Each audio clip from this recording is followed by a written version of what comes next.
In a world of remakes and remasters, Are we playing for what was once sacred and cool has now soured and become lame.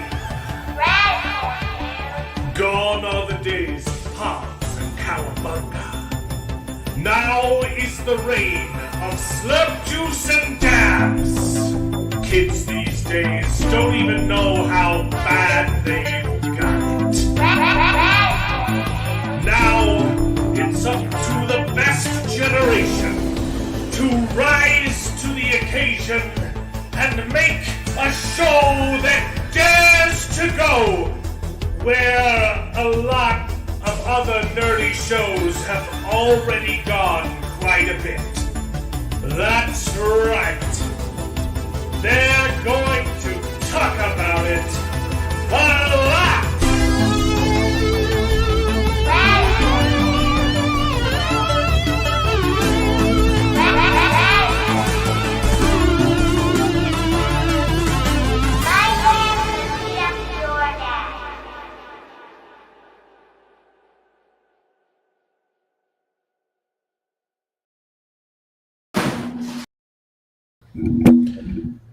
Hello, everyone, and welcome to the show. This is Best Gen, where nerds complain about nerdy things, and it's called Best Gen because all of us on the panel are más o menos from the same generation.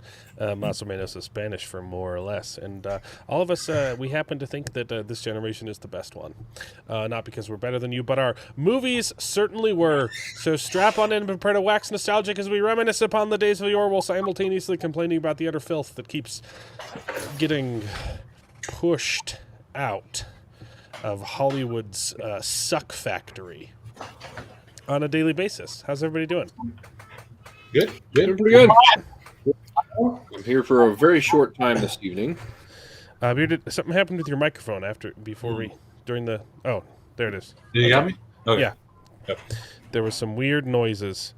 Maybe it was Charles. Yeah, I think it was. Maybe. Have a fan going. Yeah, David's only here for a couple minutes. He's got to go. He's going to defend his just awful appreciation for that Jurassic Park movie. Wow. And Wow, you didn't like it either. You're usually the one that's more forgiving for bad entertainment. yeah, if Bearded didn't like it, you know it's a bad movie. Right? Yep. Yeah. What do you want to do that? Or what did you want to talk about before you have to leave? I don't have anything I want to talk about other than I started watching Clarkson's Farm Yeah, with the wife, and we just finished season 1. it's addicting. It's so good. phenomenal, dude. I need to get back to it. Yeah. I've had zero time. I was on vacation. Woe's me! I was on vacation all week. But vacation is great. But vacation with 4 kids is just It's also a fun very time. stressful. So, Yeah. got back super late. Well, not super late. Got back yesterday and immediately jumped on the White Cloak stream. So I've had a lot of free time, but not a lot of free time to do the things that I like to do. So before you ask, I didn't watch any more Kings. Still on episode 6 of that. But I did read a lot of Deathstalker because I was driving. Reading and driving. Yeah, and I'm 80% of the way through. I've got like the last episode to get through. Nice. It's broken up, and I think it was released episodically as well. But Nice. it's real good. Someone texted me. It's not important. Okay, good. So, David, do you want to just do news then, or do you want to defend your Jurassic Park? I think I said all I had to say Fight. last week. I know it wasn't the greatest film, but it was fun, and I think it was better than the last 2. Yeah. And I can just turn my brain off and enjoy dinosaurs eating people. The dinosaurs eating people was probably the best part. The dinosaur chases, the dinosaur bits, even the dumb disappearing T-Rex, which was ridiculous, but it was still a fun chase. It was fun, yeah. And, yeah, it was ridiculous, but I still had fun with that one. That I'll give you. But man, the stuff with the human, the beginning of it, starting out with recruiting Scarlett Johansson, was a weird level of like rushed, and then also they were really repetitive in like setting up the whole concept. And I'm like, Yeah. you just told us this, and this guy should know what's going on at least halfway. Like, I know you're surprising him that he's come along, but you don't have to tell him again and not tell him while we're watching, because we don't need to know.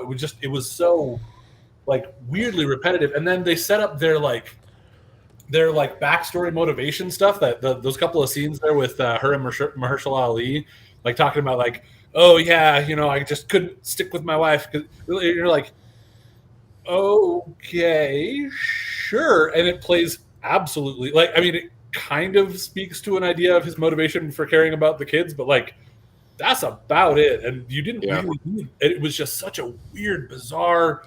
The thing that bugged me the most was it's a dumb movie. You can shut your brain off and mostly enjoy parts of it, right? But when there's those little things like, wow, this is just being unnecessarily repetitive. It starts out with just such a lame beginning, and then there's little things like when they're about to crash the boat, the dad like busts his leg or something, and then for the next, but they made it seem like it had popped out really weird. And then for the next like half hour of the movie, he has like no ill effects. But then as they're getting closer to the place, suddenly he's starting to have problems with his legs, and you're like, why did you hurt yourself and not have problems for like in movie time 6 hours, and then suddenly start having problems? Like, that was just such a weird like discontinuity issue that like, it was but those were the kinds of things that I'm like, wow, this is just the dialogue was weird and pointless and dumb. And it's not that I need that to be great in a Jurassic Park movie, but that's something that I think that the storyline, for what it is, I think that the storyline flowed better in the previous two movies, even if it was nearly as dumb. Giant locusts was like better. It was not any less dumb. The largest dino. Again, the locusts were as dumb, if not dumber. Yes, absolutely. But the way that they made the story happen was like a level of like, okay, yeah, this is a dumb story, but sure, it makes sense. It flows. With this one, it was just the weirdest level of like, why are we talking about this? And suddenly we're talking. And here's why my one other problem that really took me out of the movie, and this might just be a me problem, but why do I feel like Scarlett Johansson is always flirting with whoever she's in with the scene? Like, maybe it's because I want her to be flirting with me. Like, that may be a me problem. But like, I thought for a minute there she was flirting with Mahershala Ali. I thought she was flirting with the like dude that was the museum dude, which that whole thing was also done like, oh, did you ever think that maybe we could just give it to anybody and everybody? And she's like, no, I hadn't thought about that. She's like, well, maybe you should. Well, maybe you should stop. Like that switch was really weird and bizarre. And I've noticed. I've had that problem with Black Widow. Right. She seems like she's flirting with everybody. But at least in that's like a character though. For the purpose of that's fair. Laying on for the character for like, hey, this is a part of her spycraft, the way that she's doing it. Sure. But man, in this one, it just distracted me because I'm like, well, are they hinting at a relationship with her and Mahershala?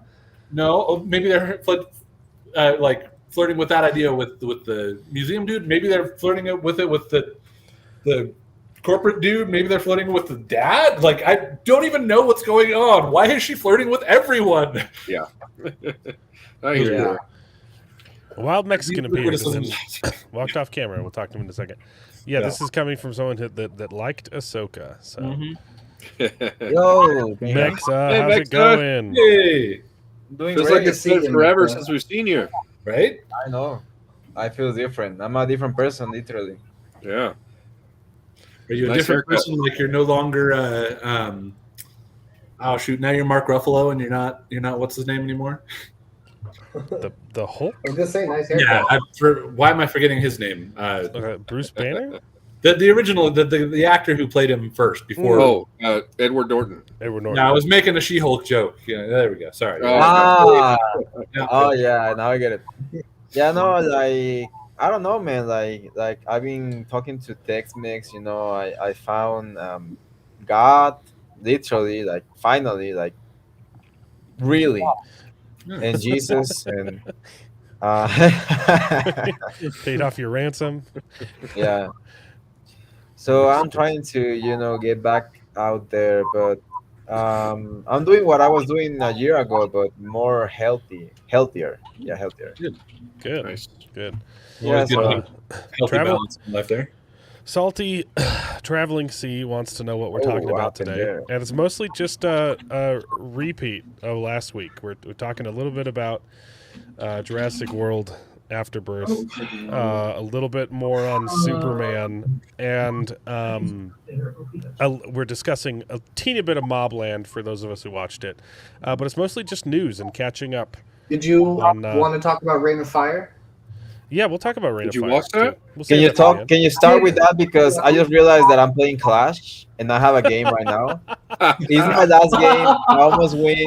I almost win the tournament. Okay, so give me a break. All right. It's my last game, so yeah, you can talk And- about whatever you guys want to talk, and then I come back in like 40 And- minutes. And just like that, he was gone. I come back in 40 minutes, so we can talk about news. He's conquered. Yeah, I didn't get a chance to catch Rain of Fire either. Yeah. It was, I got practice to it. I was trying to get it back into the Hulu. So fair enough. Fair enough. I do not miss my League of Legends addiction. I'm fully cured. Never like quit cold turkey, and never relapsed. Nice. And Wow. that's literally been since I launched the channel. I made like 2 League of Legends videos and then decided I needed to stop. nice. So, finally got in. Kept dropping me as load. Oh, it's good to see you. Yeah. Let's do. I don't Yeah, wanna- I'll give some quick thoughts on Superman so we can move past that real quick as well, especially while David's here to try to talk about it. Go ahead. You like it or not? That's the thing is I'm really conflicted on it. Like I like all the concepts that they're going for. See, and we all liked it. So Yeah. now you're just the I negative agree. Nancy. I'm just No, like, we had lots of problems with the movie, but And we the problem- enjoyed watching it. Yeah, I watched your guys' stream from, or at least the first part of it while you were talking about it. I actually the problem that you have, the main big problem that you have with the change with Jor-El, I didn't have a problem with that because so my main exposure to Superman has been Smallville. Like that was my real foundation of Right. Superman, and they played with that idea in Smallville a little bit where his the AI Jor-El was trying to tell him, no, you should be like in charge of Earth, you should be ruling Earth, and he was struggling between that.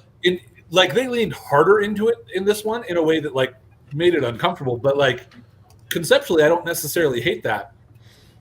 So that didn't bother me per se, and it's not that I didn't like the like lighter tone. I found myself laughing at a handful of like most of the jokes.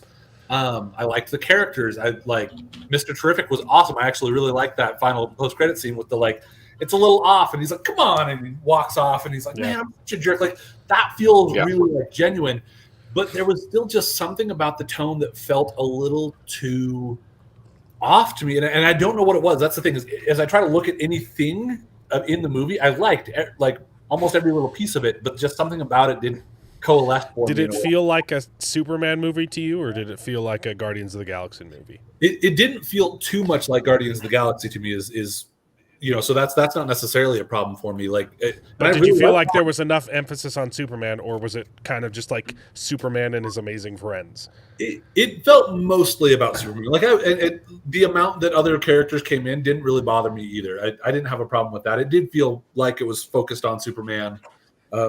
So yeah.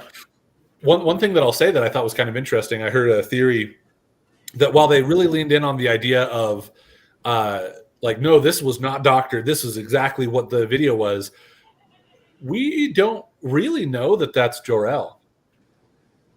What if Zod put him, hacked it and got a message on there, and because so the way it went would be if Kara at some point goes like, "What's this video you wanted to show me of your dad? Who's this? That's not your dad. That's General Zod." Like that would be kind of an interesting twist that could go in there. So I'm not saying again, I'm okay with it if they kept it that way. Again, it was I think that would kind of take away from the the heartfelt moment that they tried to put in the end, where it's like, oh yeah, I'm watching footage of my parents to calm me down, and it was Mom, Pa, Kent. Also, Yeah. James Gunn just did an interview where he said, "No, like stop trying to make this not a thing."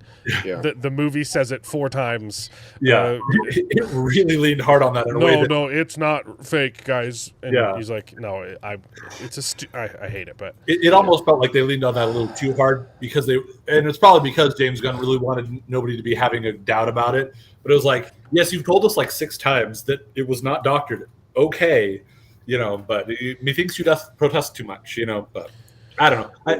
I don't necessarily hate that. I don't necessarily want them to be Viltrumites, but I'm okay with him thinking with Jor-El being that's kind of not what it was either. It was kind of just like take over with eugenics. Yeah, exactly. Yeah. It's not the exact same, but it's similar with positive eugenics instead of negative. Right. Yeah. So I don't know. I didn't hate it. I get why you don't like it. It does seem like it's a little off from what we're used to, but it is familiar enough to me that it didn't bother me at all. Yeah. This is from that same interview, but about a different thing where he was talking about how he was the one to fire Henry Cavill. Oh, really? Yeah. He's trying to be. Can you guys hear that? Yeah. Yep. Okay. He's trying to be as diplomatic as possible. There were other people that had a take on what they wanted to do with They wanted to take on what they wanted to do with DC, and we're trying to force it He's talking about The Rock.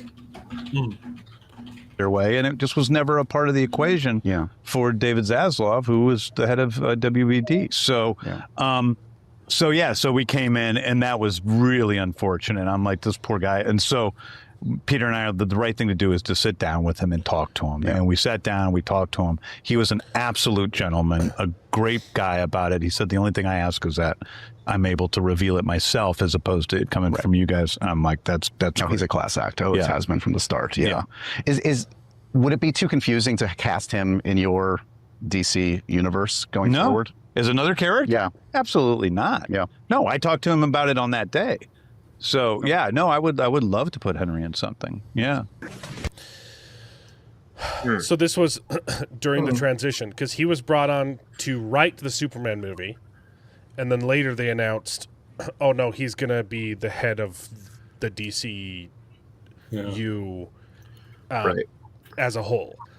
And during that transition period, it's on record. He went to Henry Cavill and said, "You are in good hands. We're going to take good care of you." Lied to his face, and in this interview, he's now admitting he already knew he wasn't going to cast Henry Cavill, but The Rock was being pushy and like, oh, because let's bring him in for this cameo at the end of my movie. And then he has to go and tell Cavill, oh, sorry. He lets him do it, too. He lets him film all these cameos promoting not just Black Adam. He filmed a cameo in Black Adam, filmed a cameo in Shazam 1, filmed a cameo in Peacemaker Season 1. Was he actually in there for the Shazam They one? showed- They showed his They don't show his face, yeah. But I don't think Henry was there for it. I don't think. I don't know. But it's supposed it was his version of the costume. Yeah, it was his costume, yeah. Yeah. And I wouldn't be surprised if Henry wanted to do it anyway. Yeah. But what's striking to me though is he said, "Oh, we're going to let you announce that you're not going to be part of the film." I don't remember that at all. He did. It was like an Instagram post. Yeah, he did an Instagram post saying like, "Yeah, it's official. I'm out," or whatever. And that's the thing is, honestly, it was just such a mess at that time. Yeah. I had heard different things about like him. It was decided before James Gunn got there, but then as James Gunn was coming in, you've got the whole Rock pushing for it that like maybe he's coming back, and so and then obviously he had to then go in and say, "Look, I it just doesn't sit down with you and talk with you rather than just continue to just be like, yeah, no, we got rid of you already." He sat down with him and I don't know. It's the fact that he's saying two different things that completely conflict with each other. It doesn't add up. It sounds like he's using this. He's using The Rock as the excuse, saying like, "Oh, it was The Rock's fault he got fired." But like he was the one telling Henry Cavill that he was going to be in the movies. I think what he's saying is that actually it's The Rock's fault that there was the psych out that maybe he would be able to come back. That's the way I kind of take that is, it's The Rock's fault because he was pushing for Cavill to stay, and at the time he had just enough influence to sort of try to make that happen, but it wasn't really what any of the rest of them wanted. So I don't know. I mean, there's a lot of that kind of doublespeak that I see a lot of people getting upset about it, but for me, it's more of a he's trying to keep it simple, but it's probably a lot more complicated than it was. So it's like he's trying to just keep it simple and not like specifically throw anybody under the bus or like things like that. So I don't necessarily hate. Except he was the one who threw Henry Cavill under the bus. He told him you're going to be in the movie, and then wrote a movie without him. Yeah. And then when he was put in charge, decided, nope, he's not in it. Yeah, Except we're starting fresh. We're starting fresh. Except for we don't want to confuse anybody. We're starting completely fresh because people are stupid and they'll be confused.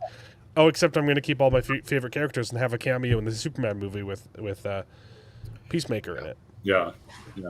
Yeah, it's a huge mess. It's the inconsistency that it just bothers me so much.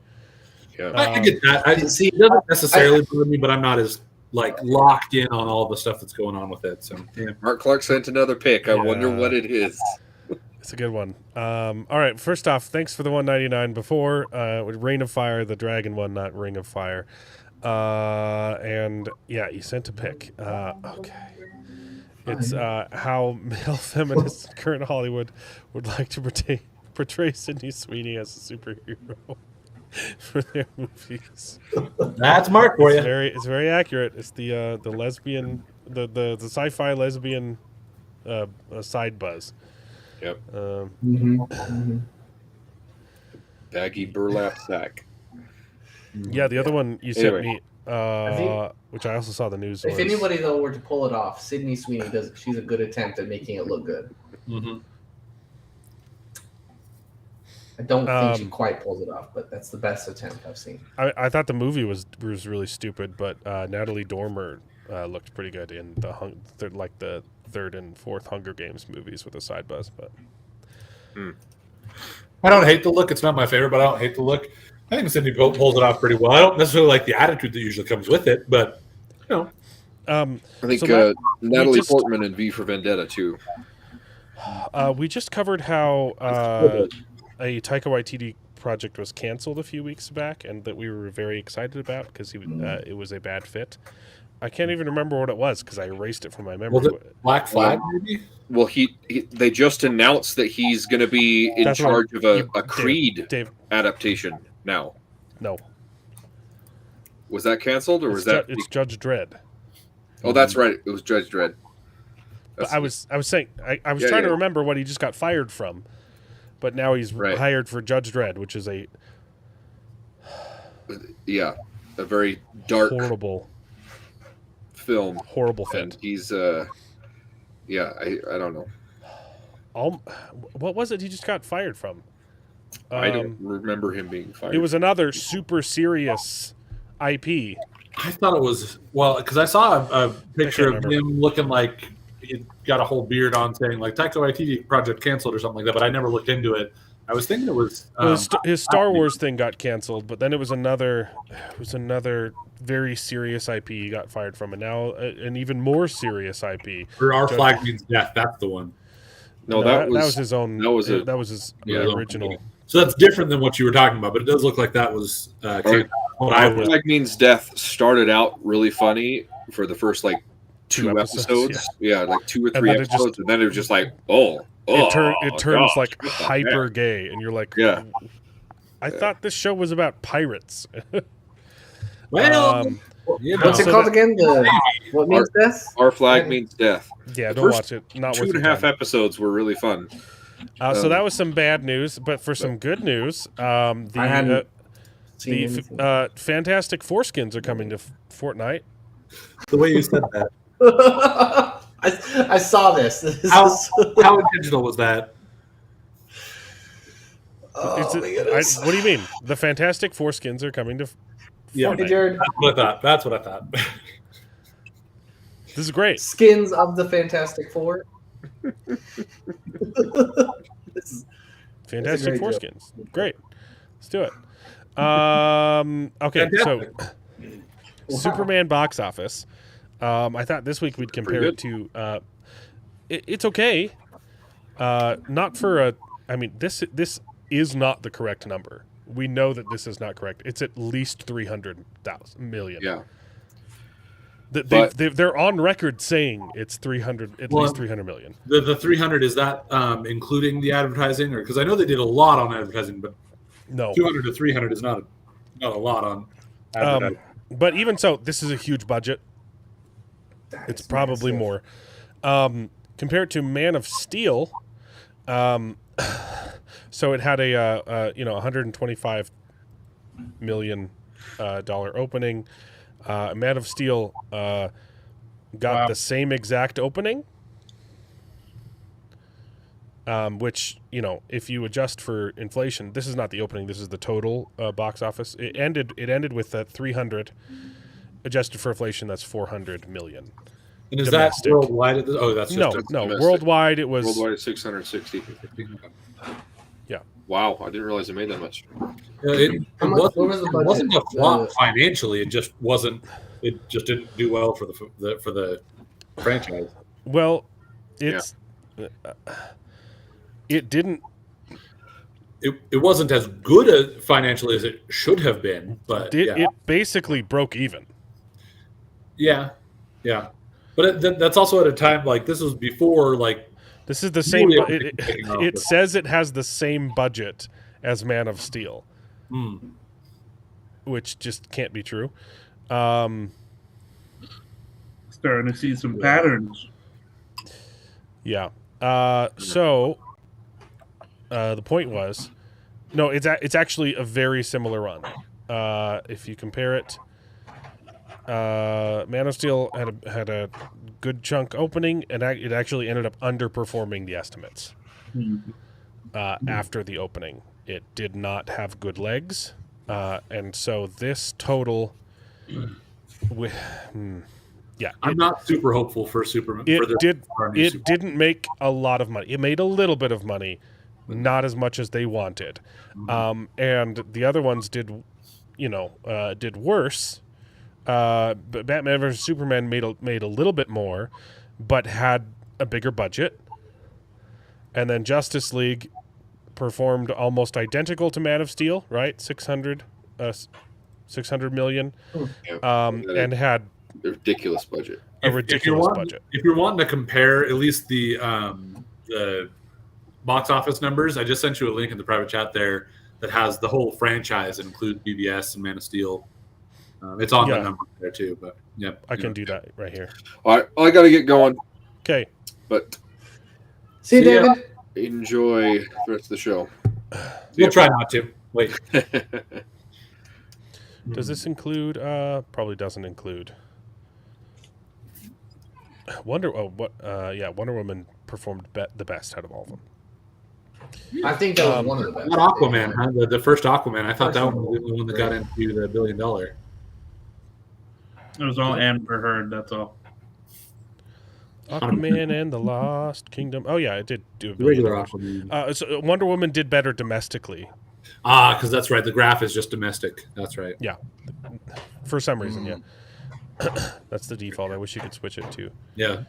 Yeah. Wonder Woman didn't break $1 billion domestically. You have to register to be able to customize the chart. Yeah, I know. I don't want to pay money. So this isn't a horrible opening, which is kind of what we said last week. It's not horrible, but it's not what they need. Yeah. Well, I do think that there's a lot to be said. There are people who are pretending like it doesn't matter at all what it makes. I think it matters. I think they care. It absolutely matters. But I think what matters more is that it seems to be well liked. That I think is the more important. Even though they definitely do need it. They definitely want it to make money a lot. They care about making money. But consider the Justice League was the franchise killer, right? Yeah. And Superman is on track to make the same amount of money. But here's the question: is what's the response to it? What's the scores, the critical response, the audience response, and all that? Because Justice League did not do very well, like in popular like reception. You know, Right. So I think it has a better reception. It's pretty polarizing too, though. Like a lot of people hated. A lot there of are people who hated this yeah. movie. I enjoyed watching it. I still have massive problems with it that I prefer weren't in the film. So let's see. The opening was just under half of its total run. Batman versus Superman had even worse legs.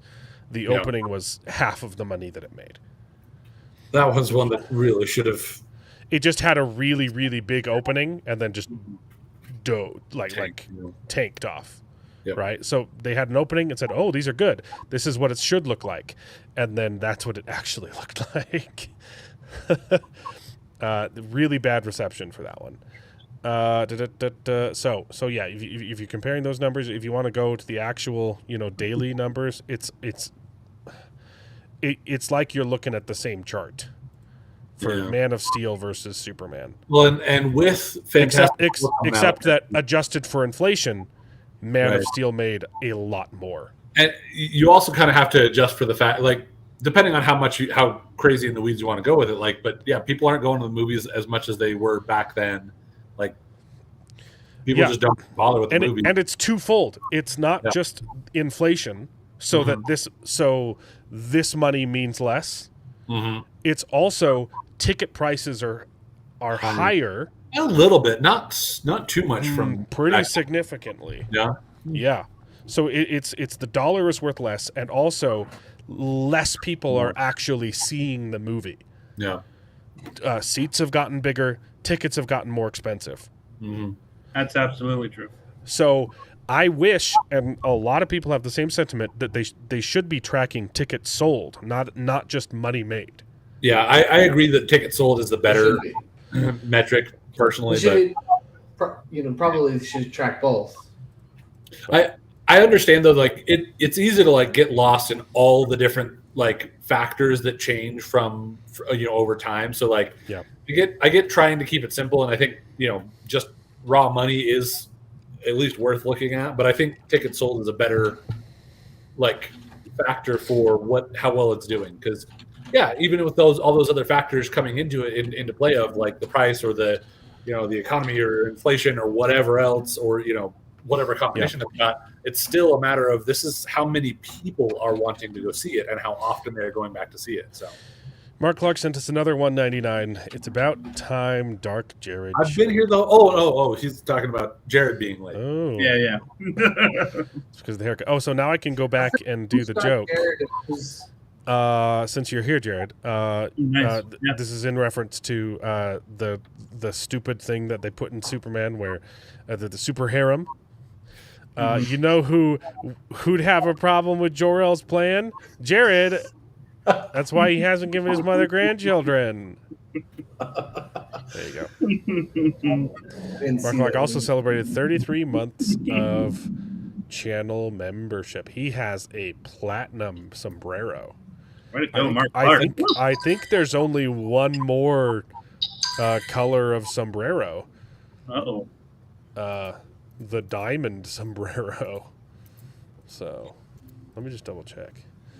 I should double check my sombreros. Where did I put them? I'll find it later. And don't worry, Mark. Actually, right after this, I'm going to go cut my hair. Oh, you mean the other Joe? Yep. I think he's talking about your beard. There we go. Yep. Yeah. Anyway, news. There's more news. Casting news. Did you guys see the casting news this week?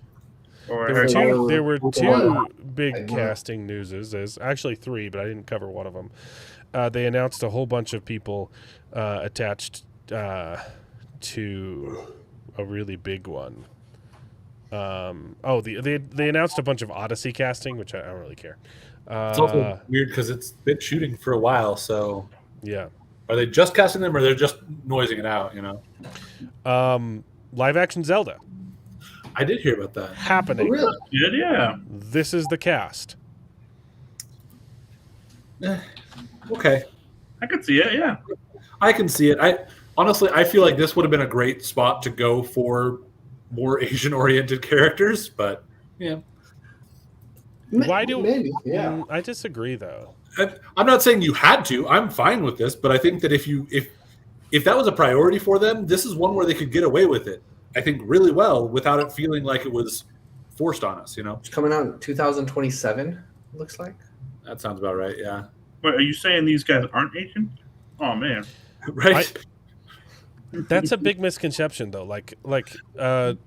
I'm not just because it's an anime doesn't mean that the characters are Asian, right? Again, And that's what a lot of people. I'm not saying that they have to be. I agree with you. I don't think that they have to be. I think a lot of times the depiction in the games does make them look a little bit more Asian. But then again, it's an anime style, so there's not a lot of the really strong, aspects of those features portrayed that way. But like you easily could have gotten away with that if that was something you wanted to. Yeah. The reason this made news is because the psychopaths on the internet wanted Hunter Schafer to be cast as Zelda. Yeah. And I mean, I guess they've kind of got to look for it, but I'm the best. The best troll. Yeah. The best troll I saw this week, I should have brought it up, was someone said, why are people so upset about this casting? And the response was like, because Hunter Schafer should have gotten the role. And someone responded is like, yes, the reason people are upset is because Zelda is a man in the games, and they wanted to cast a female.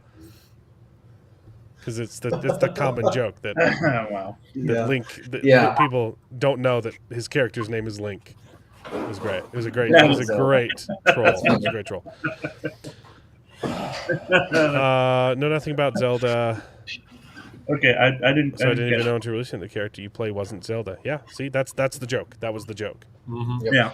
I will say, I mean, Sheik is also, one of those ones where it's like, if you decided to go with Hunter, I suppose you could kind of play on that a little bit more, but nope. I disagree. Yeah. Not arguing for it should have been done, but I could have rolled with it if that had been the case. But I'm happy. Yeah. If you didn't know who Hunter Schafer was, I can see you not having a problem with it. The problem is, and it wasn't until the people saying like, "Hey, this is who should be Zelda," that I thought, "Oh, that's who Hunter Schafer is." Okay, I had no idea. Hunter Schafer has 3 pictures where he's passing, and they're all heavily edited. That's fine. Yeah, that's true. That's the one that people are using. Edit it. Yeah, that's why I'm not. You can. But yeah, I think these people will do great. He definitely has a good side. He definitely, yeah. You'd have to plan and you'd have to edit it in order for it to look good. But why would you do that? Just cast a woman. Done. I agree. Oh, I 100% agree. It would just be stupid and just be dumb. Okay. On that It's note, much better to cast.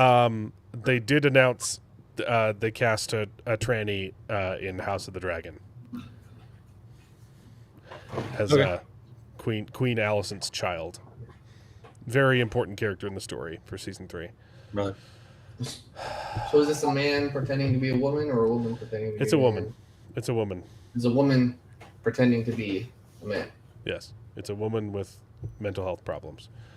So that's the news. The petition to save the Wheel of Time reached a major milestone. This is number of failed petitions. Huh? David? I think the major milestone was the show itself. I was going to say. Sorry, Jared, what did you say? Oh, I said the number of failed petitions? Oh, other Jared. No, the other Jared. I was just saying, see, it's huge. Look at this. It's huge. Yeah, it reached 200,000 people. I mean, that's a good amount of people. Not on the overall scale of things, but 200,000 is pretty good. Sure. That's about how many people watched the show. Yeah. Which, when you take that into consideration, is not good. Yeah, well, and that also means that there's probably a lot of people who didn't watch the show that must be calling for that then, because there's a lot of people who watched the show that didn't want it to continue. Well, I was going to say, so if that's the case, then we can assume everyone that watched the show wants to. Of course, yeah. Yeah. It's Charles is not averse to dating a trans woman as long as she's heavily edited. Yeah. There you go. From the right angles, you know. I don't know why David. I don't know why David sent this to me. So, because it's bots, but a lot of those aren't even real, you know, names. They're bots, but. Yeah, I'm sure most of them are bots. Screw the show. It's terrible. They also got snubbed this week by the Emmys.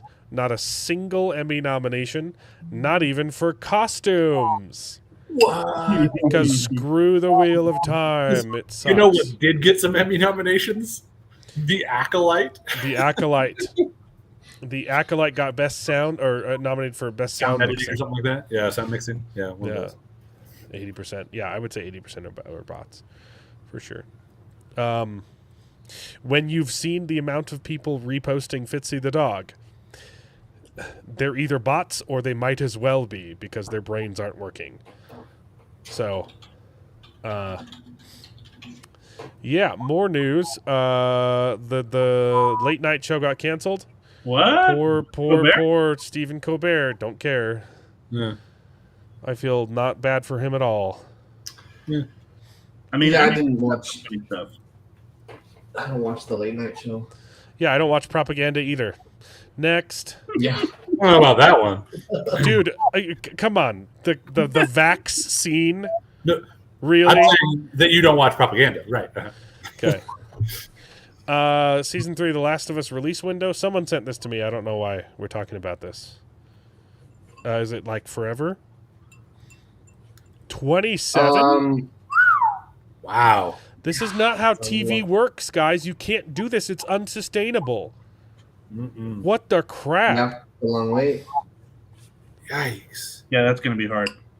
They're still trying to decide if it's going to be one. So it's not even written. One or more seasons. Yeah, long season. Yeah. Which is baffling because why does it take so long to write an adaptation when you already have the original? Because they were going to add a bunch of bull crap. They just fired Neil Druckmann from the TV show. They did? Yeah. Well, he stepped back to focus on his actual job at Naughty Dog, so which is not a lot. Mm. So, dude, what has he done at Naughty Dog? I mean, when did The Last of Us 2 come out? Like 2019, something like that. What has he done for 6 years? The show. His job at Naughty Dog. He's technically writing on that space show with the lesbian. But that's not sustainable. I was gonna say, I'm pretty sure that they've got other, like, you know, they let out a couple other games, haven't they? There's conspiracies going around that Trump demanded his firing in the Paramount settlement. Why would that make sense? It's HBO. Yeah, that doesn't make sense. I'd send me a link, please, because I want to read this. This sounds like a good time. Yeah, so they fired one of the writers, and the other writer still can't decide if it should be 1 or 2 seasons. I guess. So now, which one's Neil? Because like I don't remember the names of which ones, but I did watch the end of show like recap stuff. Which one is Neil Druckmann? And which one's the other guy, Craig Mason? I don't know. I didn't watch it. I didn't watch I couldn't finish watching the show. You think I watched those? Neil Druckmann. He's the one that looks like this. He's the one I didn't hate his comments. The other guy's comments I didn't love. Yeah, so, it was his baby that they were making. So yeah, and didn't they have like there were originally like 2 other people, like another person involved that left after season 1, and then this guy is leaving now. I don't know. But the other guy, his comments on like pure, what was it? Unconditional love is the problem, and like, oh no, that's not. I mean, the story to me was not that unconditional love was the problem. I didn't even have too much of a problem with the way that the story went, but like that wasn't unconditional love. That was rage and revenge and all that. That unconditional love is not the right way to categorize that. I don't want them to have to rush the scripts. Again, like this is an adaptation, and I get that there's definitely an extra layer of skill and difficulty or whatever with adapting. But you have the story, and you've already told half of it, a good chunk of it. Yeah. Crazy. That's weird. Anyway, don't care. Couldn't finish season 2. It sucked. Yeah. First looks of a Harry Potter TV show on set. Did see that. They've started filming. They've started production. Yeah. We still don't know if Snape is black or not. I mean, if they haven't done anything with it now, I'll bet you that they're moving forward. They didn't. Well, there were rumors that he was fired. So right, there was rumors about that, but if that hasn't been confirmed by this point, if they're rolling, then that was probably just. They did say there though. wasn't really anything to substantiate those. They did say they're not announcing Voldemort's casting because they wanted to be surprised when people watch the show. I think that's cool. I think he looks. I think he looks cool. really freaking cool. good. Yeah. And I like that the scar actually looks like a scar, like it's raised skin on his forehead. You can't. Oh yeah. And it's kind of vaguely shaped like a lightning bolt, and not kind of like, oh, this is ridiculous. This is someone Sharpied a. Like clearly a lightning bolt. I think I hope he does a good job. And we always need to remember that when we're talking about TV shows, leave the kids out of it. Okay. Focus on the important things like boycotting the series and calling out the adults. FJ. FJK. Hey, hold on. No. Grow up. What is this guy's look name? You know this. I don't know if it's he or a she or a they or a them. You know they're gonna watch the show. Yeah. Oh yeah. If they're posting, they love Harry Potter. Dominic, they are obsessed with Harry Potter. They're gonna watch the show. It's so funny to see them in denial like this. I can't get over his name though. The gay and tired. Gay chemist. Cool. It's just funny. Way to make it your whole personality. David sent me this too, and I don't know why. Nostalgia is the great enemy of Doctor Who. I don't know if we need to read this, but screw that. Yes, how dare us reminisce on the days when Doctor Who didn't suck. Basically saying that it's just as good as it always been, but the reason we think it's not as Wrong. good is because of nostalgia. Yeah, that's dumb. Yeah. No, it is. I was watching some of the other episodes recently, and they're genuinely, some of them are just absolute masterpieces. It's not perfect, but not Nostalgia nearly is a as great bad enemy. as the show is now. We all have to be careful of it, nostalgia. It's part of the reason we're in the mess we are. We think weaponized nostalgia. No, it's not even true. I frequently will rewatch movies that I watched in my childhood and say, "Oh, yikes, that one didn't age well." That was just me as a stupid kid who didn't have any taste. That movie sucked. And then there are lots of movies I watch that hold up. There's a lot of movies I hated as a kid, and I watched recently. They're fantastic. I agree with that. Lord of the Rings is one of them. I didn't like Lord of the Rings when I was a kid. I thought it was really Schindler's annoying. List. Schindler's You were List. dumb as a I hated watching Schindler's List when I was 5 years old, but it's a good movie. Schindler's List. You watched it when you were 5 years old. Turns out I was just a dumb kid. It's a great movie. Sophie's Choice. What a snooze. I'm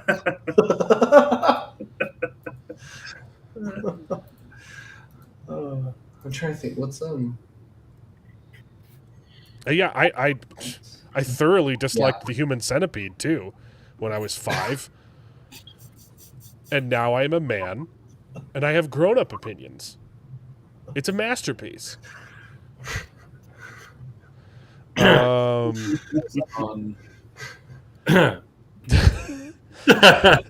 think the job of the show is to regenerate itself right into like a newer, fresher, better version, not a gayer and dumber version. Falling in the same. Screw this guy. I'm done. Hey, remember how last week Collider had that article where the title it's the same one, guys. It's the same article but with a different movie. This was the Jurassic World rebirth finally overtakes Tim Burton's Tim Burton's X-Men movie. That's what it was. Yeah, and it was just like, I remember that. And it was just saying, hey, Tim Burton made a movie 10 years ago called Mrs. Pettigrew's Home for Special Kids, and that made $150 million at the box office. Jurassic World just passed that this week. This is the same thing. Jurassic World just passed Peter Jackson's King Kong in the box office. What is this article? And of course, it's trying to lean on the Peter Jackson idea to make it seem like it's talking about Lord of the Rings. So yeah, exactly. Either that or the Beatles movie. I guarantee you, this is AI. This is like the topic was generated by AI. It's literally just farming. It's kind of, you know what? Maybe it's the same guy. Maybe it's the same freaking guy. I didn't even check. Probably it's the same guy. But I feel like the stories are kind of comparable. You know, they go to an island. There's dinosaurs. I don't know. I did recently watch that King Kong movie. It is phenomenal. I think that holds up. It's not bad. I feel like I remember it being very, very, very, very, very long. It's very long. It's like, like 3.5 hours or something like that. A couple. Yeah. Well, that's the same guy.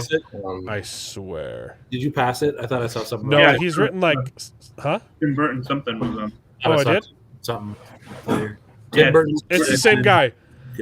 Yeah. There you go. Oh, but this is F1. Oh, this is F1. Sorry. Oh, totally different. That's right. And those, but I remember, what does this even those are mean? completely incomparable. Yeah. This is what does it mean? What's the point of, even if this is a real article, why? It's completely meaningless. Yeah. Yes.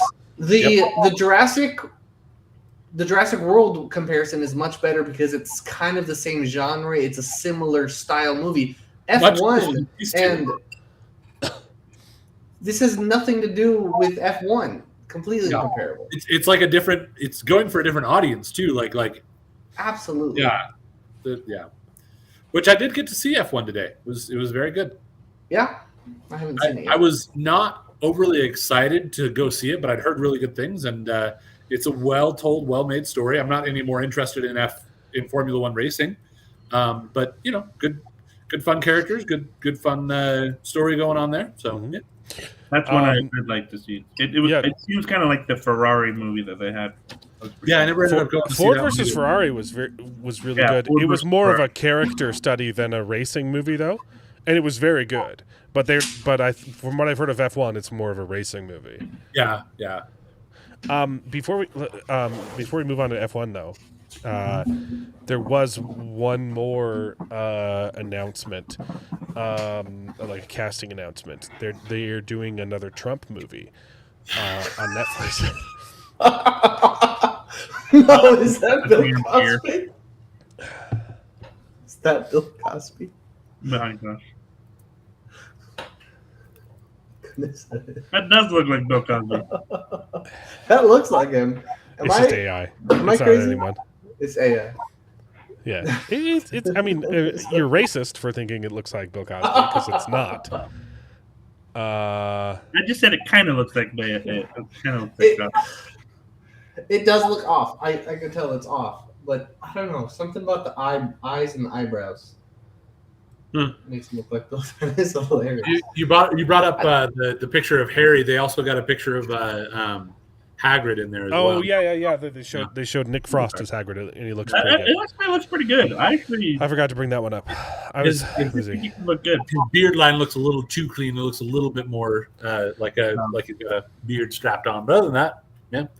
I didn't look too closely at it. Did I see Hermione got too many tickets? I did actually see that, and the funny thing is, the whole time I was like, "This isn't a joke." I thought this was a racist joke. No, it's not. I mean, it's the actress for which the new one or the no, because she's still young, right? Right. Yeah. She can't drive. Right.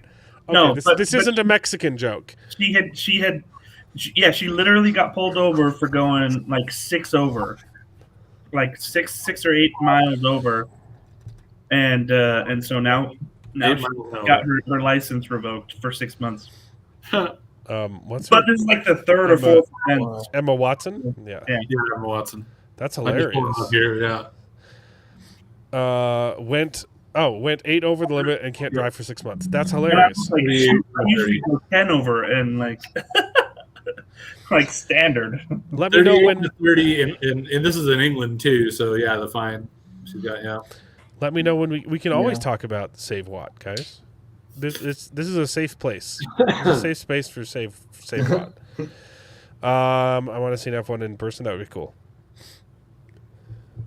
There was a lot of stuff that, like, because I don't follow F1, there was a lot of it that I'm like, I'm kind of tracking the concepts here, but there are parts of this that are just going over my head with regards to what they're worrying about when it comes to like rules and different strategies within F1. But I was like, oh, okay, that's sure. Mm-hmm. That makes sense. It also, anyway, sorry. I don't know if we're ready to move on to that at all. Talk about it. Talk about F1. I don't have a whole lot more to say about it. It was a good movie. It did kind of feel like there was more stuff that they wanted to put in there that then they cut out, and the like little leavings of it kind of felt weird. Like because it's mostly about Brad Pitt's character and the other guy, and there's like a bit towards the end where you can kind of see there's a little bit of a rivalry between the main lead black guy and one of the other racers that we had no other like indications of or like connections to at all. It felt like, was there supposed to be like another subplot that they cut out, which was probably the right choice because it did not need to be a longer movie. You didn't need to add any additional drama in there. But there was a couple of little things like that. But other than that, it was a really good movie. Lots of fun. Yeah. So. Have to check it out. Yeah, it probably is going to be out of theaters in not too long because it's been in about a month. But it should be coming to Apple after that. So I was gonna say I'm just waiting for it to come to Apple TV. Yeah, probably. It's the kind as of much as I movie want to support in theaters, I don't have time. And it kind of makes sense to want to see that one in theaters because it is a big visual spectacle kind of thing. But other than that, it's enjoy it on Apple if you're not ready to go out and see it tonight or this next week. Like don't worry about it. It's good. It's fine. Like a lot of people were comparing it because it's made by the same people that made Top Gun Maverick, and I can see the comparisons in the feel to it, but it's nowhere near as good. Hey, Max, we lost. That was a long game. Yeah, my top lane decided to go Singe. He's a brain dead. I don't know, bro. But yeah, never trust a Singe top laner, man. Exactly, like that's basic stuff. Especially in Clash, he wasn't last. Whatever, he was last pick too. Whatever. Yeah. What are you guys talking about? We're kind of just talking about everything because there wasn't. Yeah. Do you guys watch Superman? How is that? We have lots of problems with the movie, but liked watching it mostly. Is it like about like Mexican? Let me go 1 second. My fiance just watched Superman actually today, and the first thing she said is is it about Mexican stuff? Is it about Mexican illegal? Yeah, it is.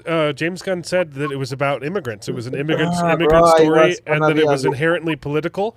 And in the movie, Superman's dad says, "Go to Earth and take over, and breed with all of their women, so that you can do the most good."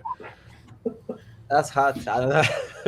No, it wasn't woke at all. So I don't know why he said that. He's just an idiot. James Gunn is a moron. I think a lot of times it comes from people misunderstanding and misinterpreting what issues people have when they're like, stop being so woke. They misinterpret it as like anything that's about human kindness that the anti-woke crowd will be against that. That's what's so funny is like they did that in the news cycle. All this week, I should have brought some of them up. All this week, I saw people saying that on X. They're like, I just watched Superman. It's not woke at all, unless you mean human kindness is woke. I can't believe these stupid right-wingers had the audacity to say that this movie was political. When did human kindness become political? And we're like, it wasn't us. It was James Gunn who said the movie was political. Yeah, he said it. Mm-hmm. We didn't. We picked up the story because James Gunn said something stupid. And it was a trick because there wasn't anything woke in the movie. So now, oh, look at these dumb right-wingers. They think that being nice is bad. Wow, political discourse has gotten so nuanced. Yep. Screw all of those people. Completely dishonest 100%. idiots. Yeah. But it was overall pretty good. Actually, we all really liked it. It was fun to watch. We weren't joking though. Superman's parents send him to Earth to take over the planet, and I really hate that. That's the new lore. I don't hate it because it's not all that new to me. But it's not original. That's like it's not even. Yeah. I'm not saying that I think you should be okay with it, but I personally didn't have a problem with it. Again, I think that they leaned into it a little bit extra, and the whole, breed with as many women as possible, like made it kind of creepier. But he literally, it did literally say like, yeah, take as many women as you can to spread the Kryptonian seed. That's weird. That's the message that his parents were sending him. That's but he some did, James Gunn. Like James Gunn is a not there. Yeah.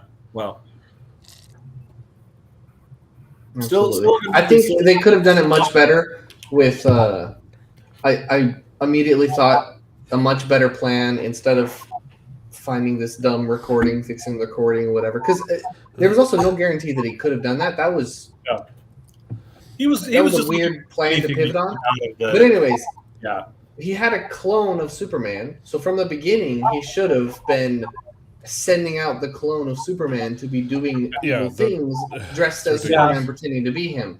I think what could have been cool is after Superman resolves this war issue, he threatens the president, and then people are kind of like, "Oh, Superman, what are you doing?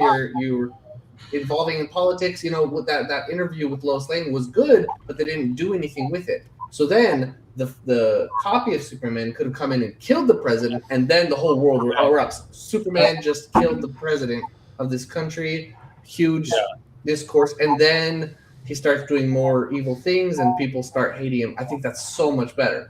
I do agree. I did like that is a good point, but I do recognize some people have said like, but yeah, Superman can still be out there like showing up, and so then there's two of them, and people will realize there's two of them. So what he needs to have done was figured out that whole trapping him, and then sent the Ultraman. So just film him just film him doing bad things in private, and then release that. I think it could be easily worked around to make it into a thing, but I have heard people kind of respond to that. I'm like, well, I see where they're coming from, but I agree that there's a way to still make it happen. I do think that's a smarter plan. It's literally that's literally the plot. Back time.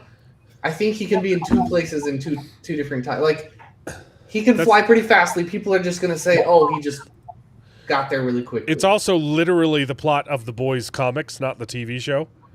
They ended up not doing that in the TV show, but it's the plot in the comics. The whole not Ultraman, Homelander clone is that's who the Black Noir is, and they have him doing a whole bunch of bad things, and it in order to discredit him. It's just like I wouldn't be. Look, I think it's a stupid thing to change the lore and to have his parents be dumb, but also it just wasn't an original idea, and it's the same thing with the Superman clone. And that was the point that kind of pulled me a little bit out of the movie. It was like I was enjoying the fight, but then it's like, oh, it's a Superman clone. Like that was like one step too far. Like this is just a little bit too silly. It's too comic booky, Listening to your stream from last week, I think you were saying that you didn't like the whole Lex calling out the commands and everything like that. I liked the idea. It was overdone. He was doing it in real time, and Superman is fast. He's faster, and so if he's like calling out a move here and there, that would have made more sense to me. But calling out every single shot, he should have had like an algorithm analyzing, and like they did in Civil War, with Iron Man, and that would have made more sense. And then when he wanted to take control, he starts calling out shots. But the fact that he's the only one smart enough to call out every single shot, and he has reflexes faster than Superman's that will also be transmitted, because like there's lag there too. Like that was ridiculous. I get where you're coming from with that. I think that to me it didn't bother me because it spoke to the wild intelligence of Lex, which is usually one of his biggest things, is that he's really, really smart. That he has that figured out and able to do. I think like they could have had it do where intelligence doesn't help me if there's a freight train coming at me at light speed. And it doesn't matter how smart I am, I can't react that fast. It does seem like he had some level of like analysis through the computers and stuff like that, where you could see him like, talking. And he didn't use it. And all that. It was, to me, it felt like it was subtly hinted at that there was some level of that, but he was still the one calling the shots. It was the analysis of like, here's the situation, here's the setup that he could then respond to and call to. So not necessarily that his reactions were that fast, but that the computer helped him with that a little bit. But again, I don't mind that. Yeah. There was also though they specifically were like, how does he know what move to do? And he's like, oh yeah, Lex has studied Superman for years. Yeah, that was cool. Movements so well. I liked that part. And if Superman's not used to fighting against somebody who's as close to him in power, he's not necessarily always going to be going as fast as he otherwise could have. I get your complaint, but that one didn't bother me as much. I do think that it would have made sense to say, like, do this sequence of attacks, and like that's what he calls out, is do this sequence of attacks that he knows would work, rather than individual moves one after the other after the other. I think that's a way to kind of bridge that gap, maybe. I wanted to point this out real quick. In regards to the budget, though, like this is as from Heels versus Babyface is backing up what I was saying. None of these numbers are confirmed yet, right? No. This number is confirmed, right? Because that's the sales, but like the budget is bigger than this. We know it is, and only $100 million in marketing. I think is that's absolutely BS. Like they marketed the heck out of this movie. They flew James Gunn to Paris to market it there for some reason, and then they didn't even do anything interesting. You guys remember that one? This one, let me share the sound. It was bizarre. It was part of the whole look up thing. Hey, next week the movie's coming out. Well, I know they did. They had the S symbol underneath the Eiffel Tower and everything. Right? No. Was that fake? You're remembering it correctly, but incorrectly. Okay. This is the video. Watch. I'm not hearing anything. Oh, you can't hear? Not hearing anything. Oh yeah, no, the sound's off. Screen. This one. I will say I do think that production and advertising together probably comes in closer to 450 than the 325 that they were trying to claim with that math there with the 220. Like I bet you that all of it combined probably coming out to 450 or something like that. So like it's probably going to make about 700 to like break even. Would be my guess. I'm just shooting off the hip. Well, that's just now you're also not factoring in the money that goes to the theaters. Well, that's why I said you have to make the 700 out of the 450. It's got to get up to around 700. If it's less than $1 billion, they won't have made a lot of money. Not a lot, yeah, for sure. But I think with the 450 making 700 would probably be breaking even. And right now it's on track to make 600 million. Yeah, and it's not good. Yeah. Okay, so this is the Paris thing. Yeah. Bonjour, Paris. Look up.